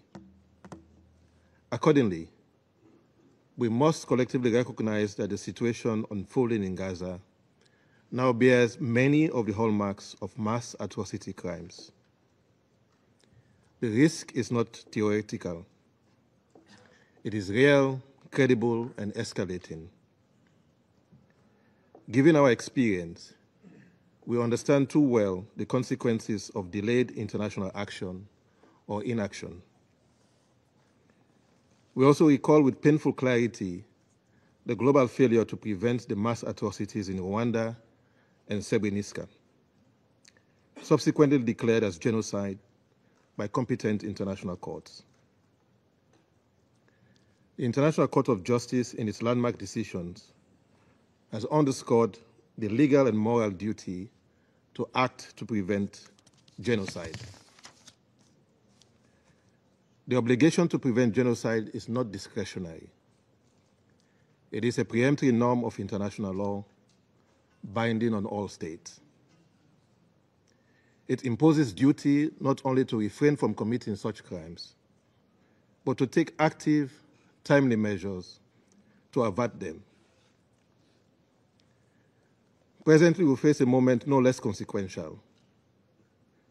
We are deeply alarmed by the consistent report of indiscriminate bombardment, destruction of vital infrastructure, deprivation of humanitarian assistance, and inflammatory rhetoric.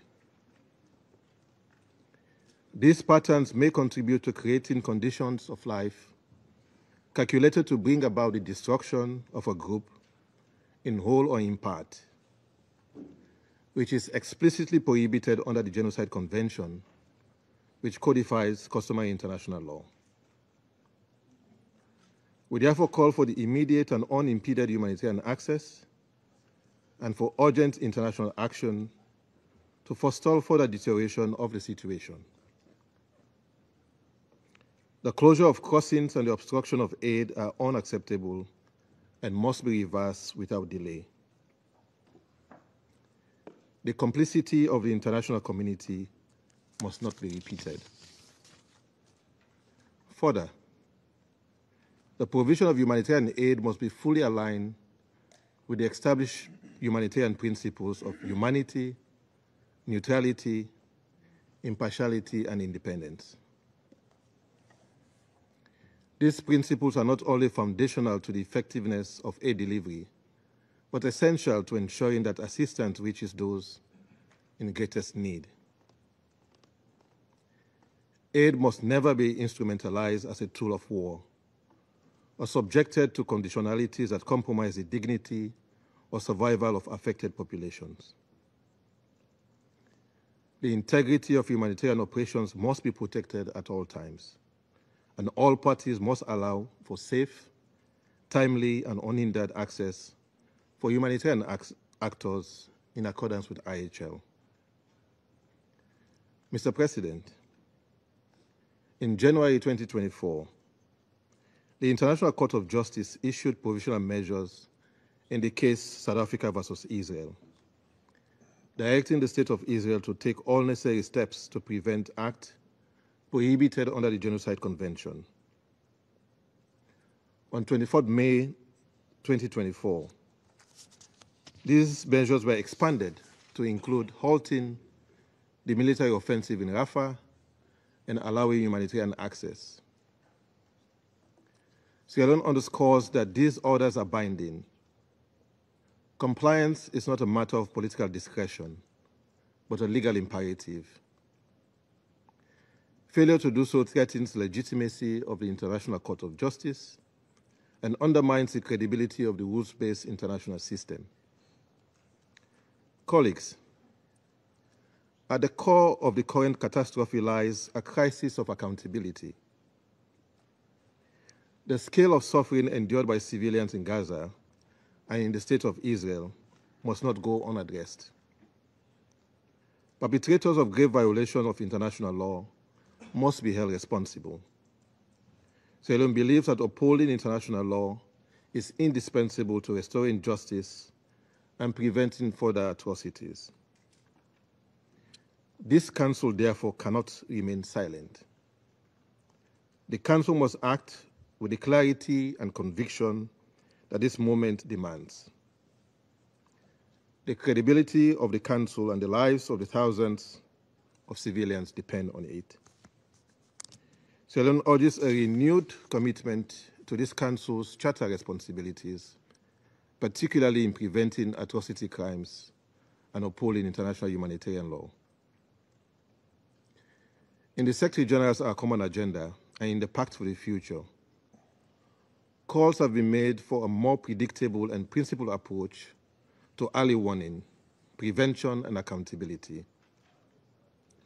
These frameworks must be operationalized through consistent Council engagement and action, including through veto restraint initiatives, particularly in contexts where the risk of mass atrocity is acute. Mr. President, as we call for urgent action on mass atrocity risk, Sierra Leone affirms that only a political solution can bring sustainable peace. We reiterate our support for the two-state solution, with an independent state of Palestine living side by side with the state of Israel in peace and security. While humanitarian actions are vital, they are no substitute for a sustainable diplomatic process. Ceasefire, release of hostages, and the lifting of humanitarian blockades must be the starting point. We commend the diplomatic efforts of Egypt, Qatar, and the United States, and urge for continued mediation. We call on the parties to act with urgency and in good faith. Sierra Leone believes that unless the root causes of occupation, settlement expansion, and political exclusion are addressed, durable peace will remain elusive. We affirm our full support for a negotiated, just, and lasting political solution, grounded in international law and the relevant UN resolutions. This conflict has inflicted immense suffering, claimed countless lives, and seen too many missed opportunities for peace. The collapse of the ceasefire in March alone resulted in over 3,500 additional civilian deaths, with more than 50 hostages still held in captivity. The international community bears a collective responsibility not only to halt the mayhem, but to foster the conditions for lasting coexistence and peace. We therefore conclude by urging this Security Council to act. We also urge the Council to ensure full respect for international law, accountability for all serious violations, and protection for all civilians, regardless of identity. Let us not allow this moment to pass with inaction or equivocation. The credibility of this Council and the lives of thousands depend on what we choose to do now. I thank you. I thank the Permanent Representative of Sierra Leone for his statement, and now I give the floor to the Permanent Representative of the Russian Federation. Mr. President, we thank the UN Special Coordinator for the Middle East Peace Process ad interim Sigrid Kaag for the briefing on the situation in Gaza, as well as Dr. Sidwa for his testimony. We wish to take this opportunity to extend our solidarity with the humanitarian coordinator, Tom Fletcher, in connection with the attacks that targeted him after his latest briefing at the Security Council of the United Nations. Mr. President, every new day brings with it tragic news from the Palestine-Israel conflict zone. News headlines are broadcasting the horrific shattering of new records. The number of dead children and women, journalists, humanitarian workers is staggering. Strikes targeting schools and hospitals are no longer shocking to anybody. They have long ago become the living nightmare of the residents of the Gaza Strip, and one can only guess at the conditions being endured in Gaza by those who stand ready to selflessly fulfill their humanitarian duty before the Palestinian people. Despite this, the hope for the possibility of a peaceful resolution to the conflict and the restoration of the January deal, which has been kindled by reports about the intense efforts undertaken by mediators, this hope was still alive. However, this hope was not fated to come to pass. On 16 May, Israel launched the Gideon's Chariots operation, which has further exacerbated the suffering endured by peaceful Palestinian civilians. The biblical name belies the brutal aim of this operation, that is control over all of Gaza, the cleansing of the north of the enclave, of the north of the strip from its residents, and their forcible displacements to the south. Already today, the IDF controls 77% of the territory of the Gaza Strip. With the resumption of hostilities in March, nearly 4,000 Palestinians have been killed, and since October 2023, nearly 54,000 people have been killed, 123,000 have been wounded. The military operation has in no way yet helped to resolve the issue of the hostages. The only hostage who was released recently, the U.S.-Israeli citizen Idan Alexander, was handed over by Hamas representatives as a gesture of goodwill. Another 33 hostages were able to return to their homes and reunite with their loved ones as a result of a deal which was reached in January. And the fates of the other hostages against the backdrop of the active military operations in the Strip remains uncertain. Mr. President, the untold suffering endured by the Palestinian population and the remaining hostages is the result of the humanitarian blockade of Gaza, which Israel imposed on 2 March.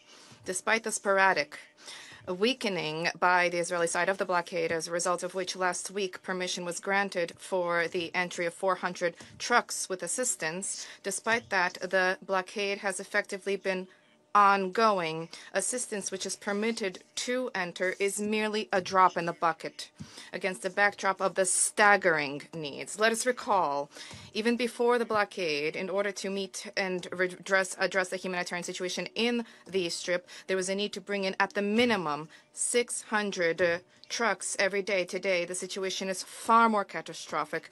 Food supplies are dwindling. Most medicines and medical supplies have been depleted, and there's an acute shortage of fuel in order to provide for operations of basic infrastructure. People are desperate. We have seen what happened at the assistance distribution point, the Gaza Humanitarian Foundation point.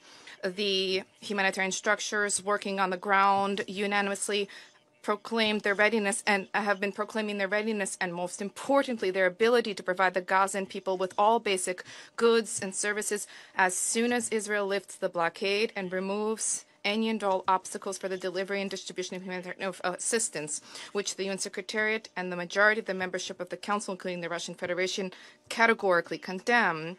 Israel's proposed plan flies in the face of humanitarian principles. This plan disregards the needs of certain categories of citizens, including those residing in remote regions, and on the whole, this jeopardizes the lives of both Palestinians and humanitarian workers. We are equally concerned by the ongoing IDF Iron Wall operation in the West Bank of the Jordan River, as well as clashes between Israeli troops, settlers, and local civilians.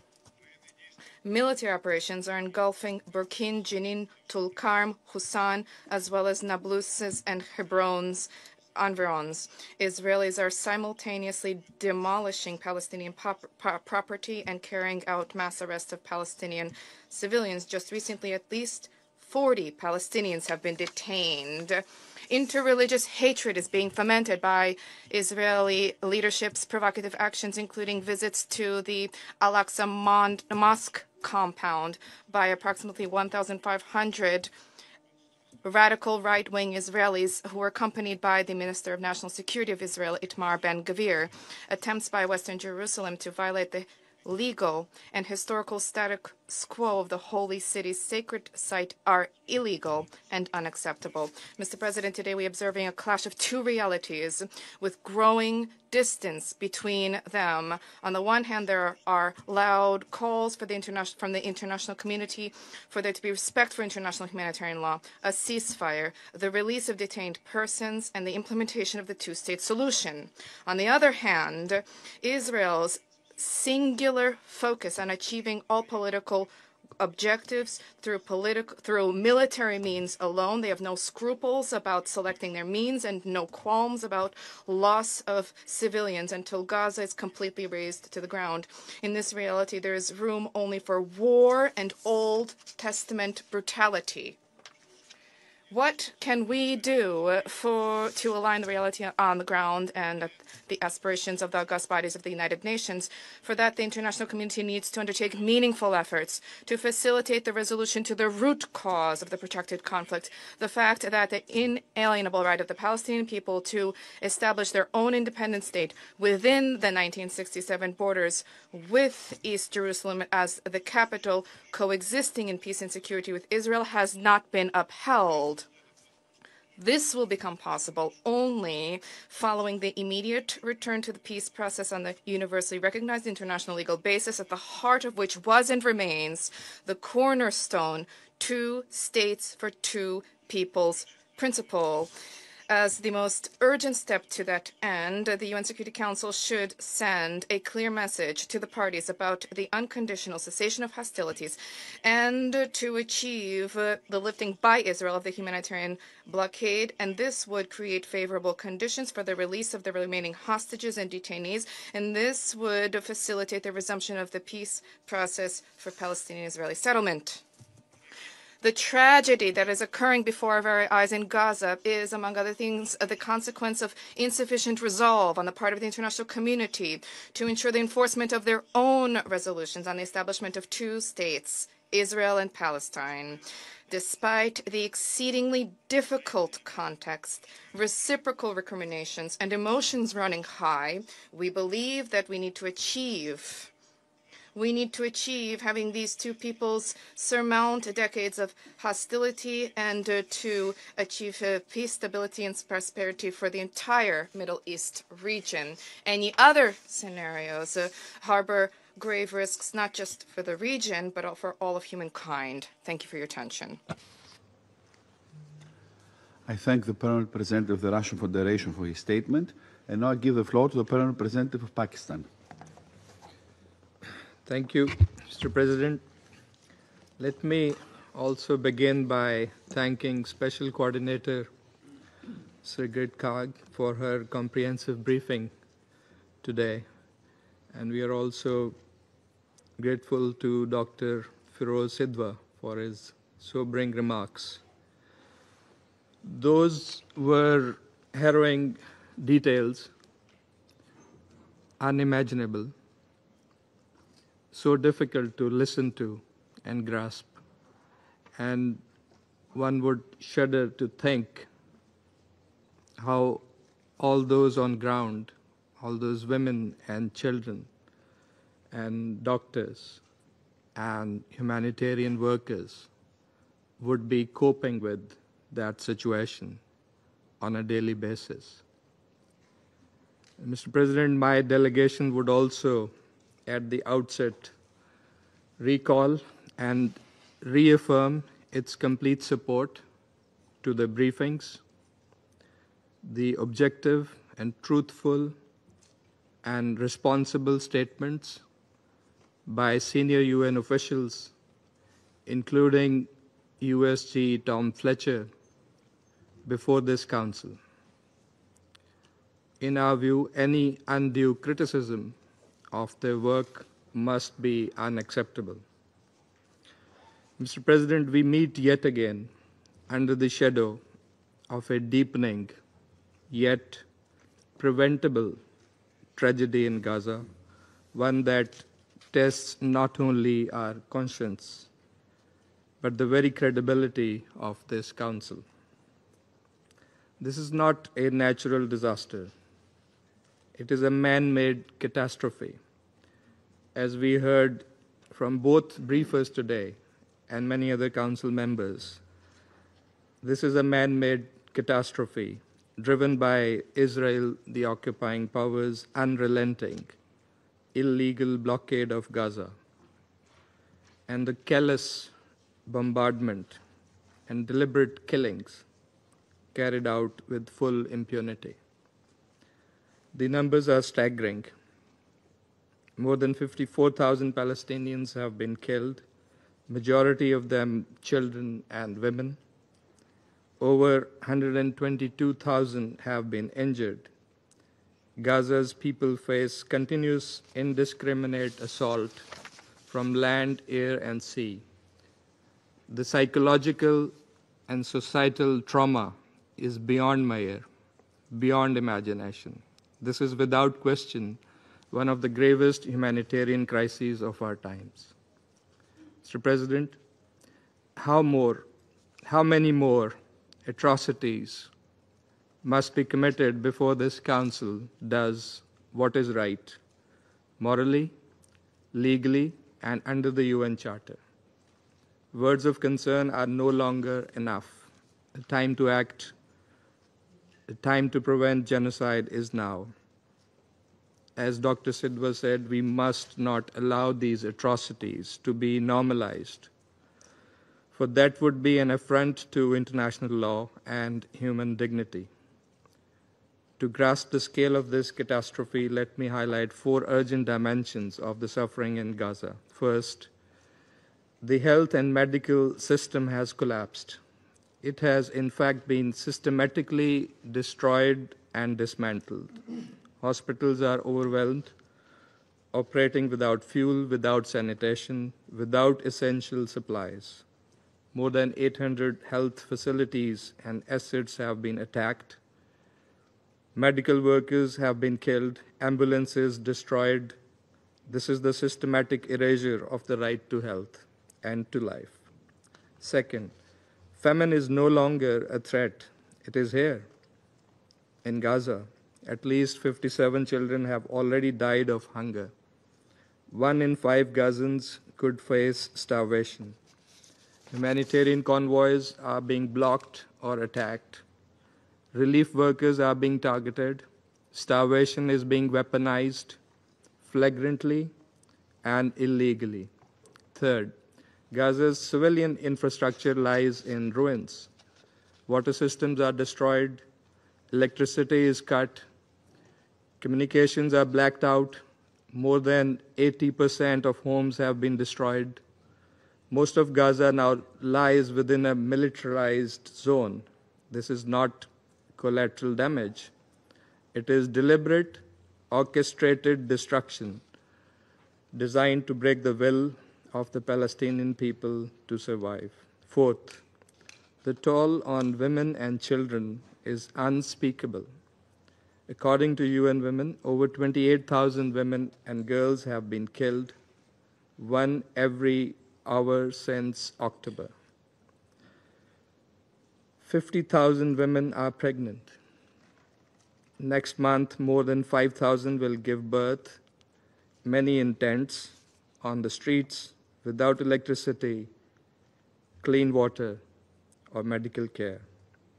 And while Gaza is being decimated, the West Bank remains under siege. Displacement is rising. Movement is restricted. Violence by settlers continues unchecked.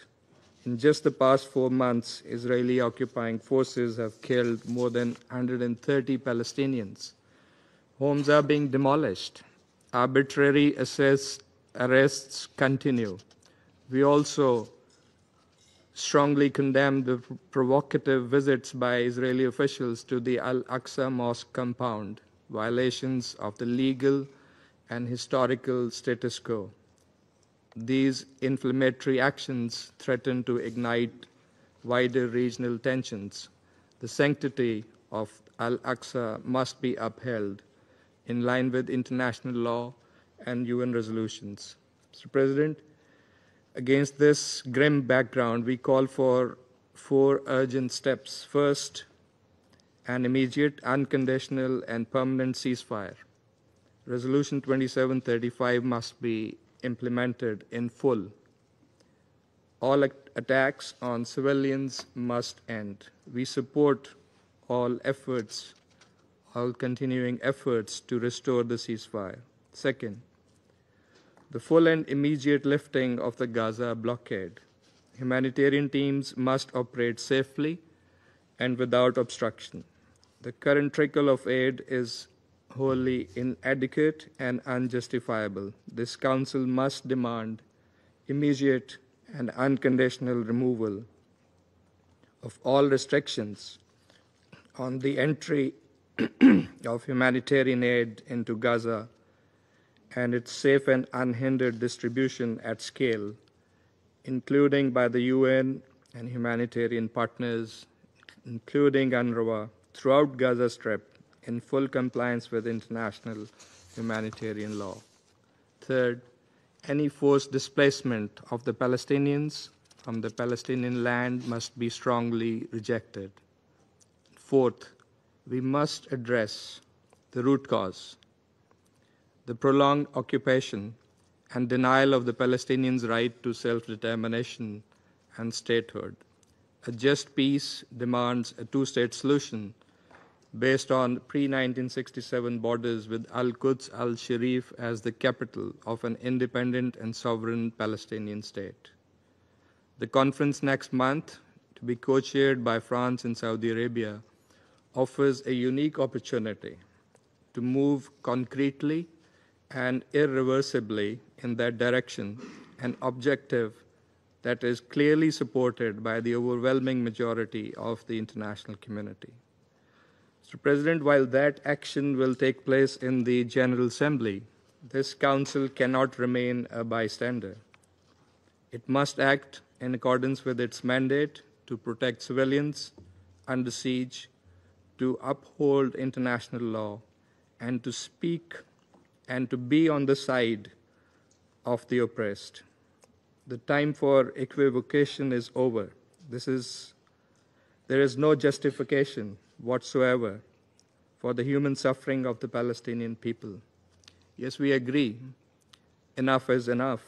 The cries from Gaza cannot continue to be met with silence. The world cannot afford another day of inaction. History will surely not absolve us of our responsibility. Mr. President, the sense around the table is clear. The urgent asks are so evident. Ceasefire, release of hostages, humanitarian action, and protection of innocent civilians. All of this is doable. We call on all Council members to come together, to act through a resolution, to promote this objective in the immediate term, and to help create an environment conducive for the June conference and ultimately towards a just and lasting settlement of the Palestinian question. I thank you.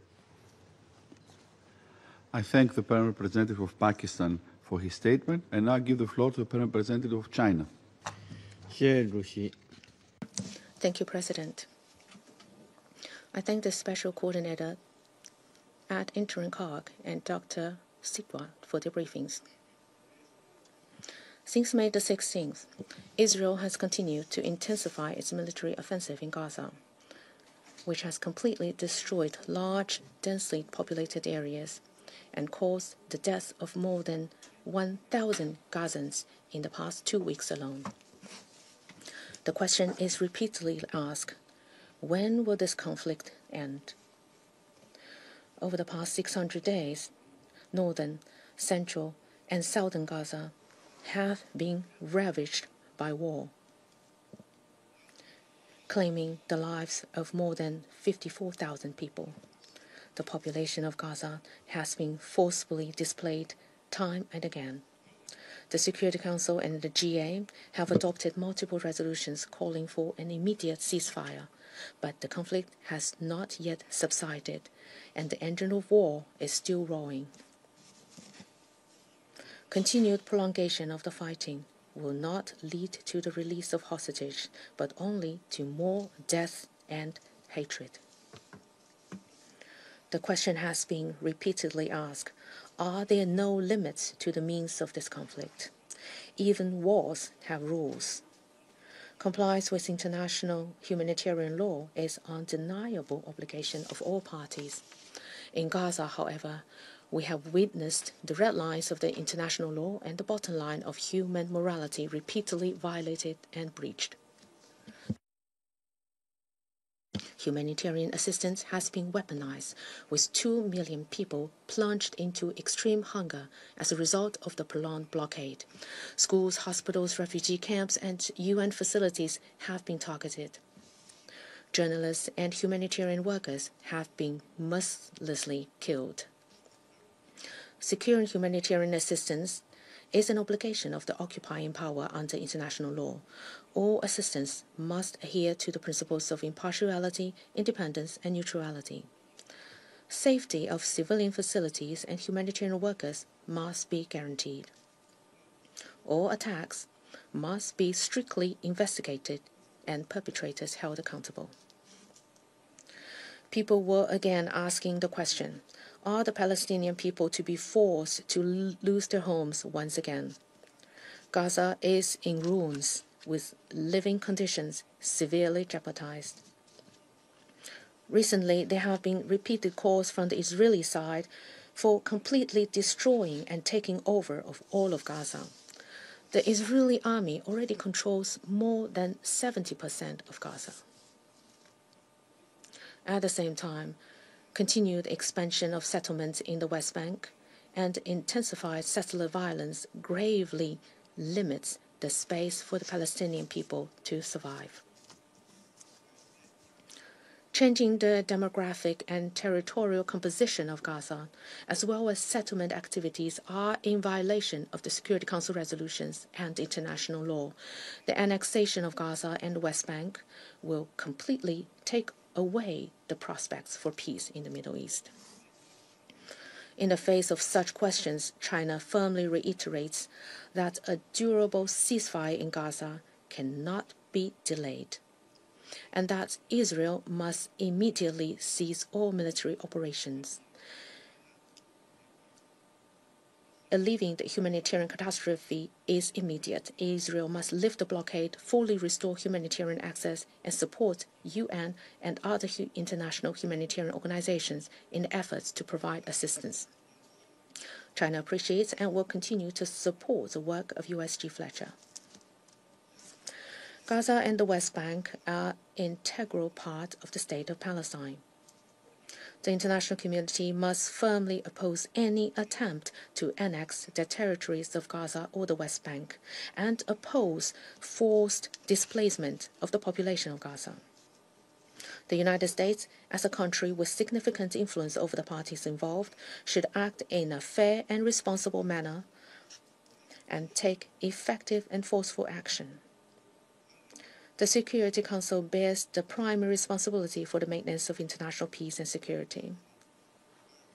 Algeria and other members of the Council are currently working on a new draft resolution. China supports the Council's efforts to take effective action to promote a durable ceasefire and alleviate the humanitarian catastrophe. President, the implementation of the two-state solution is the only viable way to resolve the question of Palestine. The international community must step up its effort to promote the political process for this two-state solution. We look forward to the high-level conference on the implementation of the two-state solution to be held in June. and hope it will provide a new impetus to the prospect for realizing the two-state solution. China will continue to make joint efforts with the international community to promote the quelling of fighting in Gaza, alleviate humanitarian catastrophe, realize a comprehensive, just, and lasting solution to the question of Palestine, and restore peace and stability in the Middle East. Thank you, President. I thank the Permanent Representative of China for his statement, and now give the floor to the representative of the Republic of Korea. Thank you, Mr. President. I thank Special Coordinator Sigrid Kaag for the important briefings, and I also thank Dr. Feroz Sidwa for his compelling testimonies and your devotions on the ground. Mr. President, the current violence and suffering unfolding in Gaza for the last 19 months makes us doubt that we are now living in the 21st century. The recent killing of Yakin Hamad, an 11-year-old girl, bravely helping the delivery of humanitarian aid to her neighbors and reporting her survival through social media, exemplifies again the urgent need to immediately end this conflict. As we demand the immediate and unconditional release of all hostages held by Hamas and other militant groups, we urge Israel to stop bombing, which is indiscriminately killing scores of Palestinian civilians and destroying the entire Gaza Strip.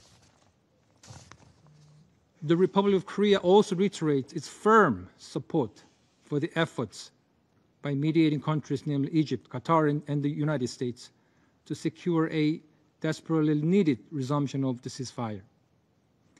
We appeal to both Hamas and Israel to faithfully engage with the mediators for an immediate ceasefire and release of all remaining hostages. Mr. President, we remain deeply concerned by the new modalities of the humanitarian aid in Gaza, which reportedly started operations at a severely limited number of militarized locations earlier this week. We reiterate our fundamental position that Israel has a legal obligation to allow the swift and unimpeded flow of aid throughout Gaza, with full respect to the humanitarian principles and in full cooperation with trusted humanitarian agencies, including the UN. In this regard, we call on Israel to listen to the principled voices of humanitarian workers, including the former executive director of the Gaza Humanitarian Foundation, who tendered his resignation because, I quote, "It could not adhere to the humanitarian principles of humanity, neutrality, impartiality, and independence," unquote. Not only food, but also other necessities, including medicine and medical equipment, water, sanitation, shelters, and fuel, all are desperate need. Such aid, severely limited in both quantity and access, cannot provide adequate relief to 2 million people in Gaza. Innocent civilians do not deserve such inhumane treatment. Also concerning is that Israel's humanitarian aid plan would lead to the forcible displacement of hungry Palestinian civilians in Gaza by coercing them directly through the promise of withheld food and humanitarian aid to move to areas by the distribution sites. Also unjustifiable is using civilians and civilian infrastructure by both state and non-state actors as human shields. While we demand an immediate ceasefire in Gaza, we also strongly demand all parties to this conflict adhere to their obligation under international humanitarian law and to hold responsible those who violate them. Mr. President, turning to the worsening situation in the West Bank, we reiterate our call for an immediate de-escalation and full respect for international law and relevant Security Council resolutions. Last week's incidents where Israeli soldiers fired warning shots at dozens of diplomats visiting the city of Jenin in the northern West Bank clearly shows that under the current occupation with severe military operations, no one, not even foreign diplomats, are safe. Under international humanitarian law, the occupying power must maintain the status quo, as detailed in Resolution 2334. Israel should cease all settlement activities in the OPT, including East Jerusalem, and any incitement and inflammatory rhetoric, especially vis-à-vis holy sites in Jerusalem, must stop. The Republic of Korea expresses its deep concern over Israel's recent approvals for the construction of new settlements in the West Bank. As the construction of settlements is against international law and undermines its viability of the two-state solution, the Republic of Korea calls on Israel to reverse its relevant decisions. In addition, we express concern over the repeated incendiary remarks and acts by senior Israeli officials, including recent visits to holy sites. Unilateral actions and incitement against UNRWA, the UN mandate agency, must also stop. Mr. President, we empathize with the international community on the concern of eroding vision of the two-state solution. By perpetuating the continuation of violence and agony or denying the existence or future of neighbors, a just and durable peace cannot be obtained. Sadly, the reality today, shown in a harrowing video of a little girl walking in flames after Israeli airstrikes targeting a shelter-turned school, is the opposite. The Republic of Korea thus reiterates its call for an end to the bloodshed and the release of hostages, and reaffirms its steadfast support for the two-state solution, with Israel and Palestine living side by side in peace, security, and dignity. As a UN Security Council member, the Republic of Korea will actively participate in discussions, including the high-level conference in June, to secure peace and revive a viable path toward the resumption of a political horizon based on the two-state solution. I thank you, Mr. President. I thank the representative of the Republic of Korea for his statement. I shall now make a statement in my capacity as representative of Greece. I wish to thank Special Coordinator Mrs. Kag for her detailed briefing today, as well as Dr. Shidwa. Colleagues, it has been only a week since our last discussion at the open debate on the protection of civilians in armed conflicts, where Member States emphatically referred to the unacceptable humanitarian situation in Gaza, with the most vulnerable groups, women and children, suffering the most. A child never starts a war, and yet, as Sophocles reminds us, war loves to seek its victims in the young. Thousands of children have been killed, wounded, separated from their families, deprived of the basic rights to grow up healthy, and stripped of their dreams for a better future. With each passing day, more Palestinians are at risk of dying, falling thousands. The latest IPC report clearly warns of an entire population at critical risk of famine. Hundreds face the risk of succumbing to the injuries, as hospitals have either suspended the operation or have been shut down. All this suffering could end with a ceasefire and full access to humanitarian assistance. While we welcome the partial resumption of aid delivery to the Strip, it is hardly sufficient. Much more is needed, as the population has been denied access to food, medicine, and other critical supplies for almost 3 months now. Blocking aid as a pressure lever is unacceptable. Expanded military operations in Gaza worsen the humanitarian situation. This action will only prolong the suffering of the Palestinians while doing nothing to serve the long-term interest of peace and security in the region. We urge Israel to allow the immediate, full, unhindered flow of humanitarian aid at scale into all parts of the Strip, as it is clearly dictated by international law. Access to electricity and water must be fully restored as well. Dialogue and coordination with the UN and its agencies remain critical in this regard.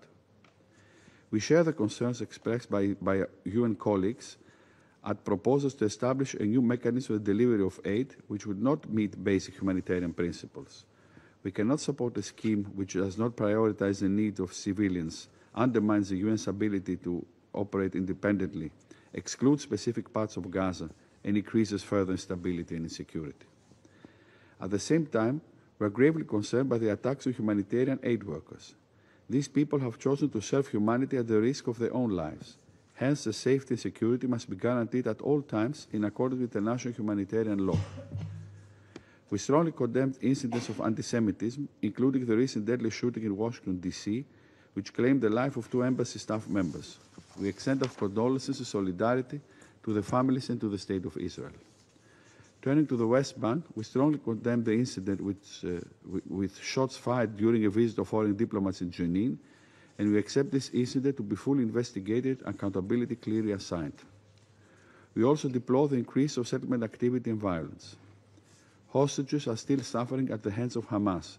We reiterate a strong condemnation for the cruel treatment of the hostages, and our position that all hostages must be released immediately and unconditionally. Colleagues, peace cannot be kept by force. It can only be achieved by understanding. Both parties need to strive for a permanent and sustainable ceasefire, as well as to revitalize the political process with the ultimate goal of achieving a two-state solution, in accordance with the relevant Security Council resolutions. In this way, both Palestinian and Israelis will finally be able to live side by side in peace and security. In this regard, we look forward to the upcoming June conference under the co-presidency of France and Saudi Arabia as an important contribution toward the ultimate goal of a two-state solution.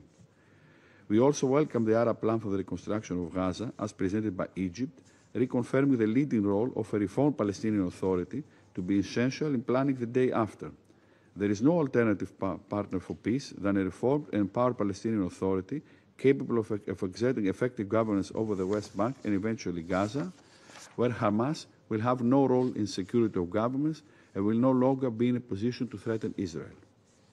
In concluding, colleagues, it is evident that no good can come out of violence. It is crucial to break the vicious circle of violence that has plagued the region for decades and give voice through dialogue to peace, stability, and prosperity. I thank you. I resume now my functions as President of the Council, and I now give the floor to the Permanent Observer of the Observer State of Palestine.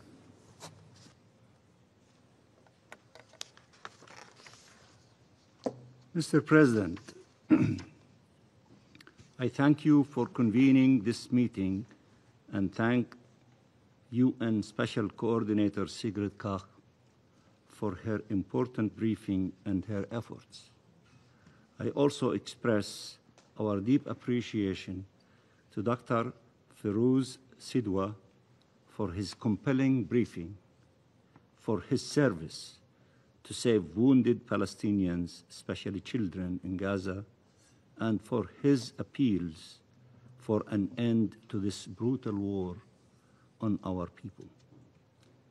Let me also reiterate our support and gratitude to the Secretary General, Mr. Guterres, to Tom Fletcher, to Mr. Lazzarini, and many others, including the heroic staff of the UN in defending, serving, and saving lives at the expense of theirs. Mr. President, there is cruelty in the bombardments, cruelty in the wanton destruction, cruelty in the blockade, and even cruelty in the distribution of very limited aid. We will be asked, how can you complain about food finally being delivered after having complained about starvation and famine? Isn't it any aid better than no aid at all? Who said these should be our choices? The doomed fate of our people.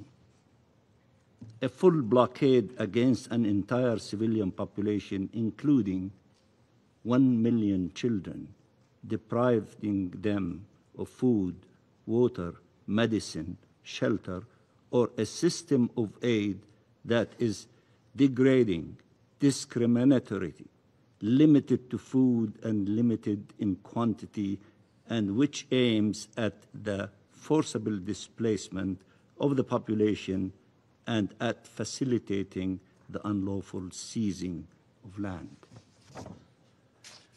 Do you know how we know this is the objective?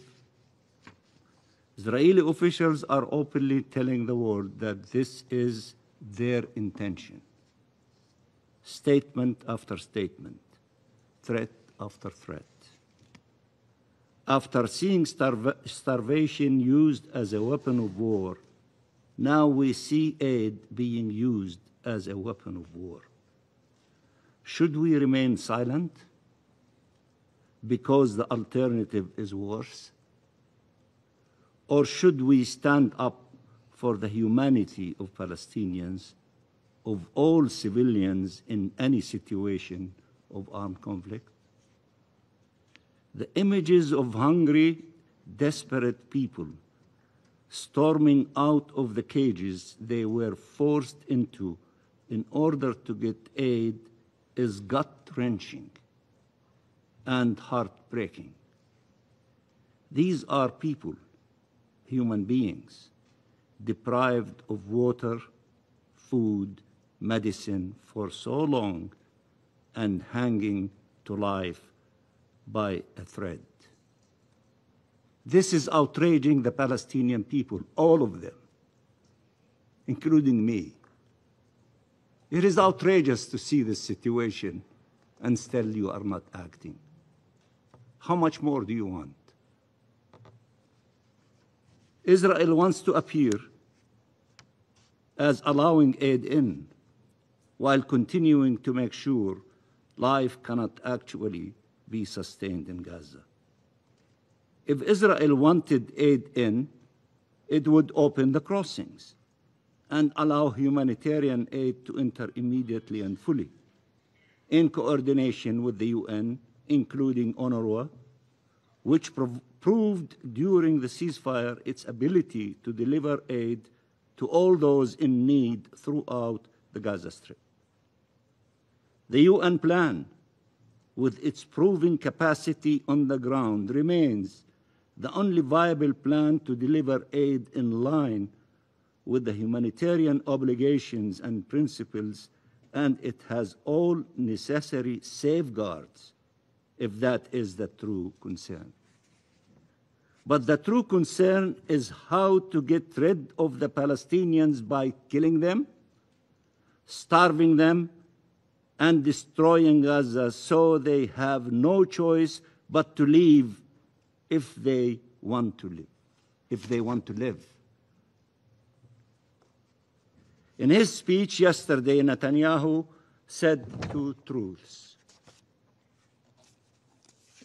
The first is a Freudian slip, and I quote, "When you try to target civilians, you invariably hit civilians." End of quotation. And indeed, Israel has been hitting civilians. The second truth is, and I quote, "You always demonize before you annihilate." Let me repeat it. You always demonize before you annihilate. End of quotation. He was saying that as a historical lesson for all. What did he say about Gaza? And I quote, "This is the war of good against evil, the beginning of a determined war that is being waged on the battlefield. It is being waged against the human animals, that's us, against the monsters, that's us, that attacked us with hideous brutality 20 months ago, and we will defeat them and annihilate them. They will not remain. They will not remain. End of quotation. He repeated yesterday, and I quote, "This is a war of civilization against barbarism." End of quotation. We have to ask, is it civilized to bomb indiscriminately, to commit daily massacres, to kill entire families, to destroy all the requirements of life and survival for over 2 million people, including 1 million children? Is it civilized to blockade and to starve a people? If this is civilized, what is barbarism then? Is it civilized to bomb schools, serving as shelters for displaced civilians?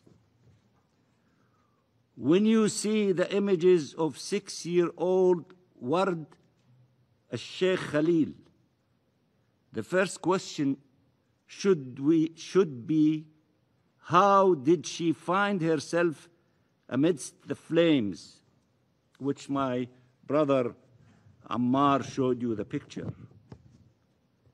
It is because of an Israeli strike on a school turned into a shelter.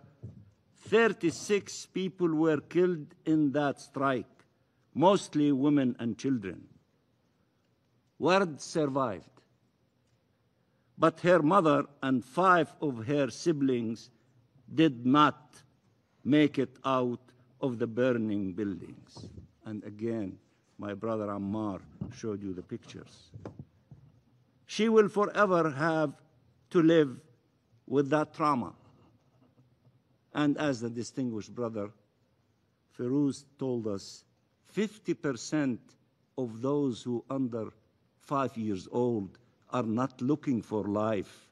They are looking for death because they cannot bear the pain of losing so many of dear ones, of their families and siblings.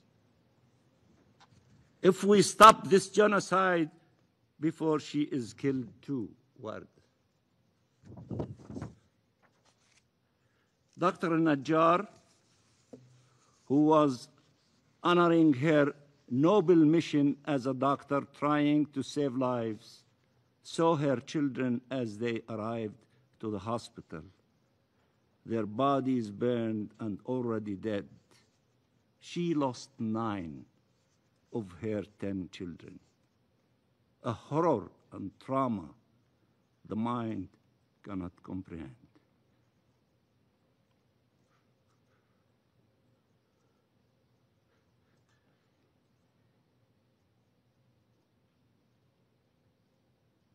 The heart cannot withstand.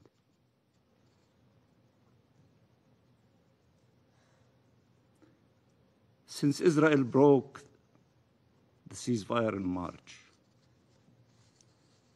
over 1,300 Palestinian children have been killed, and around 4,000 have been injured. These are children. Children. And still, a war against barbarism. Children.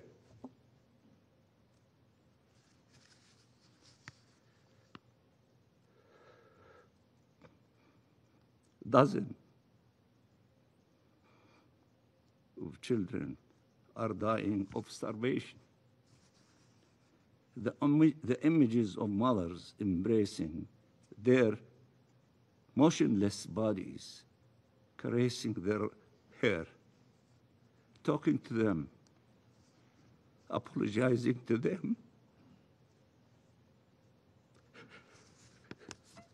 It's unbearable. How could anyone tolerate this horror?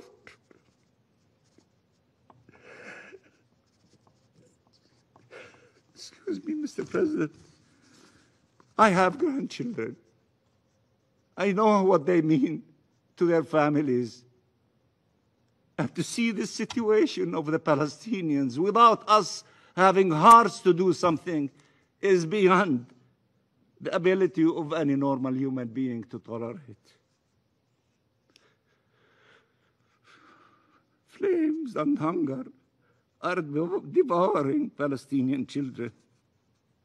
This is why we are so outraged as Palestinians everywhere, the 14 millions of us in the occupied territories, in the diaspora, in the refugee camps, in far places, all the way to California and in between. We love our children. We love our people. We don't want to see them going through this tragedy and this savage attacks by those who claim the virtues of fighting against barbarism. But Netanyahu mocks claims of starvation in Gaza, despite the overwhelming evidence. And what proof does he rely on? That Israel takes thousands of prisoners and photographers that photograph them half naked, and that you can see they are not starving. He is speaking of the prisoners parked in trucks by the hundreds, or in the open last winter and the one before, including children. More inhumane and cruel treatment, more dehumanization, more disregard for basic human decency. Netanyahu claims that Israel is supplying the population with essential requirements: food, water, medicine. That's why he, and I quote him, that's why you didn't have mass starvation at all, he says.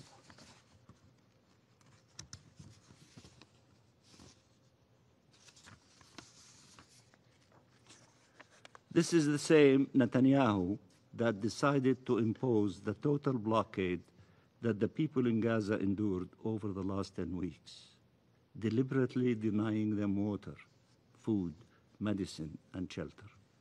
This is the same Netanyahu who congratulated Smotrich, who, after the decision of allowing some aid declared, and I quote, "Now we conquer, cleanse, and stay until Hamas is destroyed. Along the way, what remains of the Gaza Strip is also being wiped out, simply because everything there has become one big terror city." End of quotation. The same Smotrich who spoke of the expansion of Israel's border on all fronts, inciting the crowd of Israeli extremists storming the streets of the old city of Jerusalem and Al-Haram al-Sharif on the so-called Jerusalem Day. Smotrich shouted, "Are we afraid of the world occupation?" meaning thinking of the situation there. He shouts, "Are we afraid of the world?"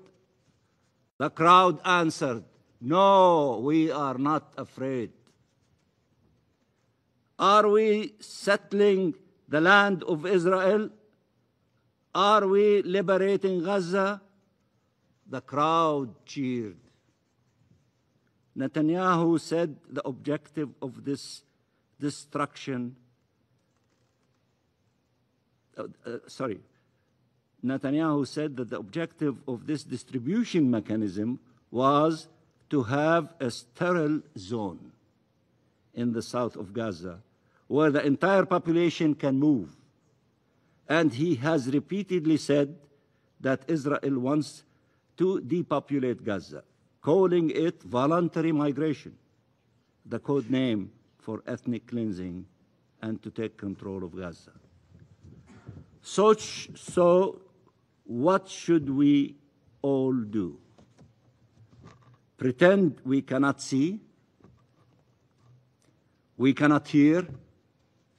Netanyahu is asking us not to believe his own statements, not to believe that the actions he took actually took place.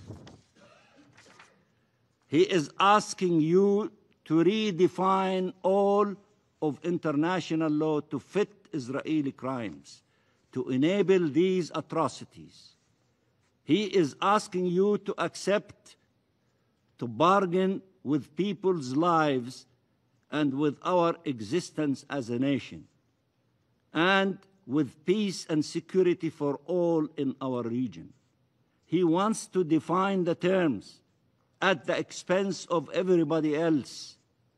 His political survival relies on it. We all know this. We have known it for a long time. Nearly 200,000 casualties between killed, injured, and have been the consequence of this. So what should be condemned?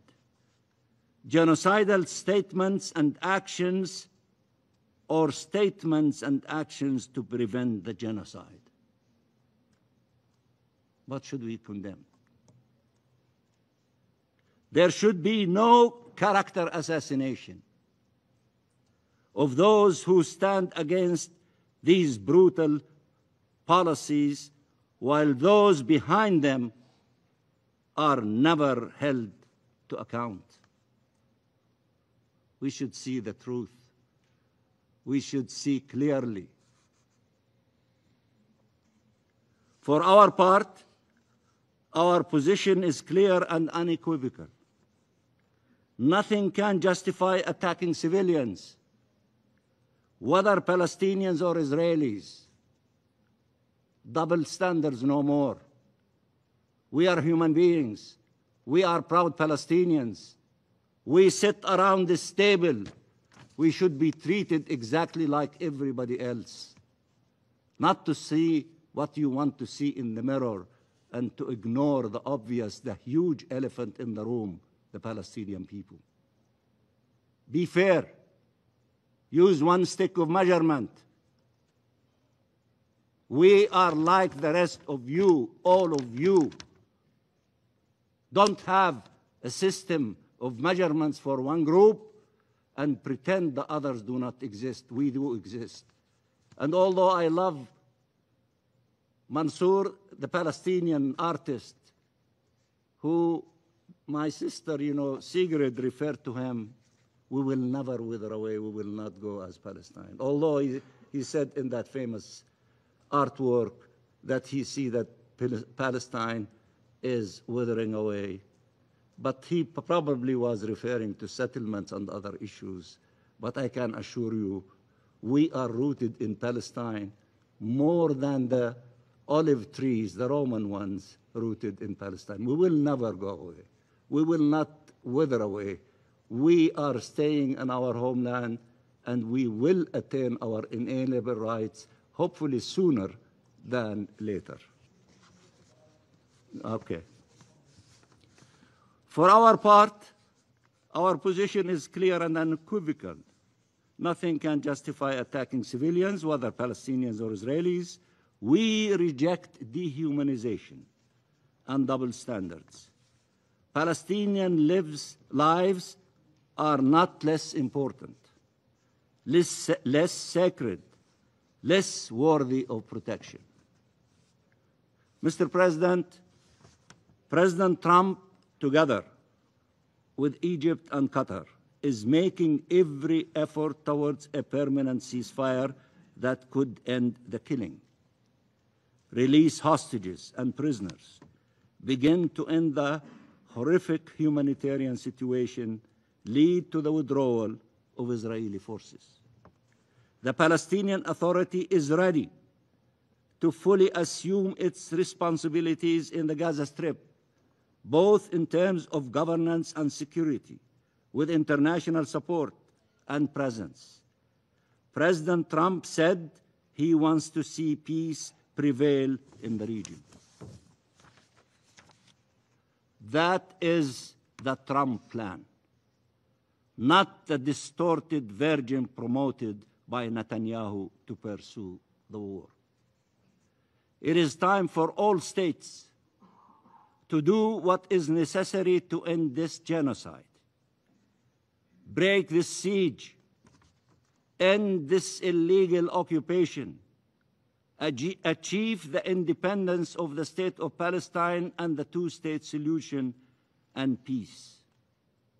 That will be for the benefit of all states and all peoples, Palestinians and Israelis and the entire region. If the Security Council does not act, there is nothing that prevents you from acting in your national capacity. Act in your national capacity. Do something. Stop this crime from continuing against the Palestinian people, this genocide. Let's not try to shift the blames of those who are not acting. Show us your true character, your commitment to international law, your commitment to justice. You can act. And by acting in your national capacity also, you might inspire the Security Council to act in its collective, powerful capacity. This is not a so-called reward or gift. This is the right of the Palestinian people to life, to live as a free people, to live in peace, security, and with human dignity in their homeland, side by side, in peace and security with Israel. These decisions can no longer be deferred. States must act within these halls at the national level, collectively, and at the upcoming international conference in June.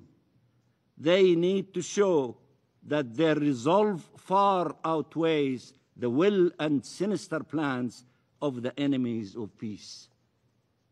Free Palestine, as hundreds of millions of people are screaming in the streets in every corner of the globe. Free our region from occupation and wars. It has all gone on for far too long. The human toll and suffering are more unbearable than ever. There must be an immediate ceasefire. There must be unimpeded humanitarian aid and protection for our people. Hostages and detainees must be released. The forced displacement of the Palestinian people and annexation of Palestinian land must be stopped. Save Gaza. Save Palestine. Save the two-state solution. Save peace. Thank you, Mr. President. I thank the permanent observer of the Observer State of Palestine for his statement. What? No. Okay. I see that the representative of the United States has asked the floor to make a further statement. I give him the floor, please. Thank you, Mr. President. And I just would like to very briefly respond to some of the comments that we just heard, and to say that Israel does have the right to defend itself and has taken numerous measures to limit harm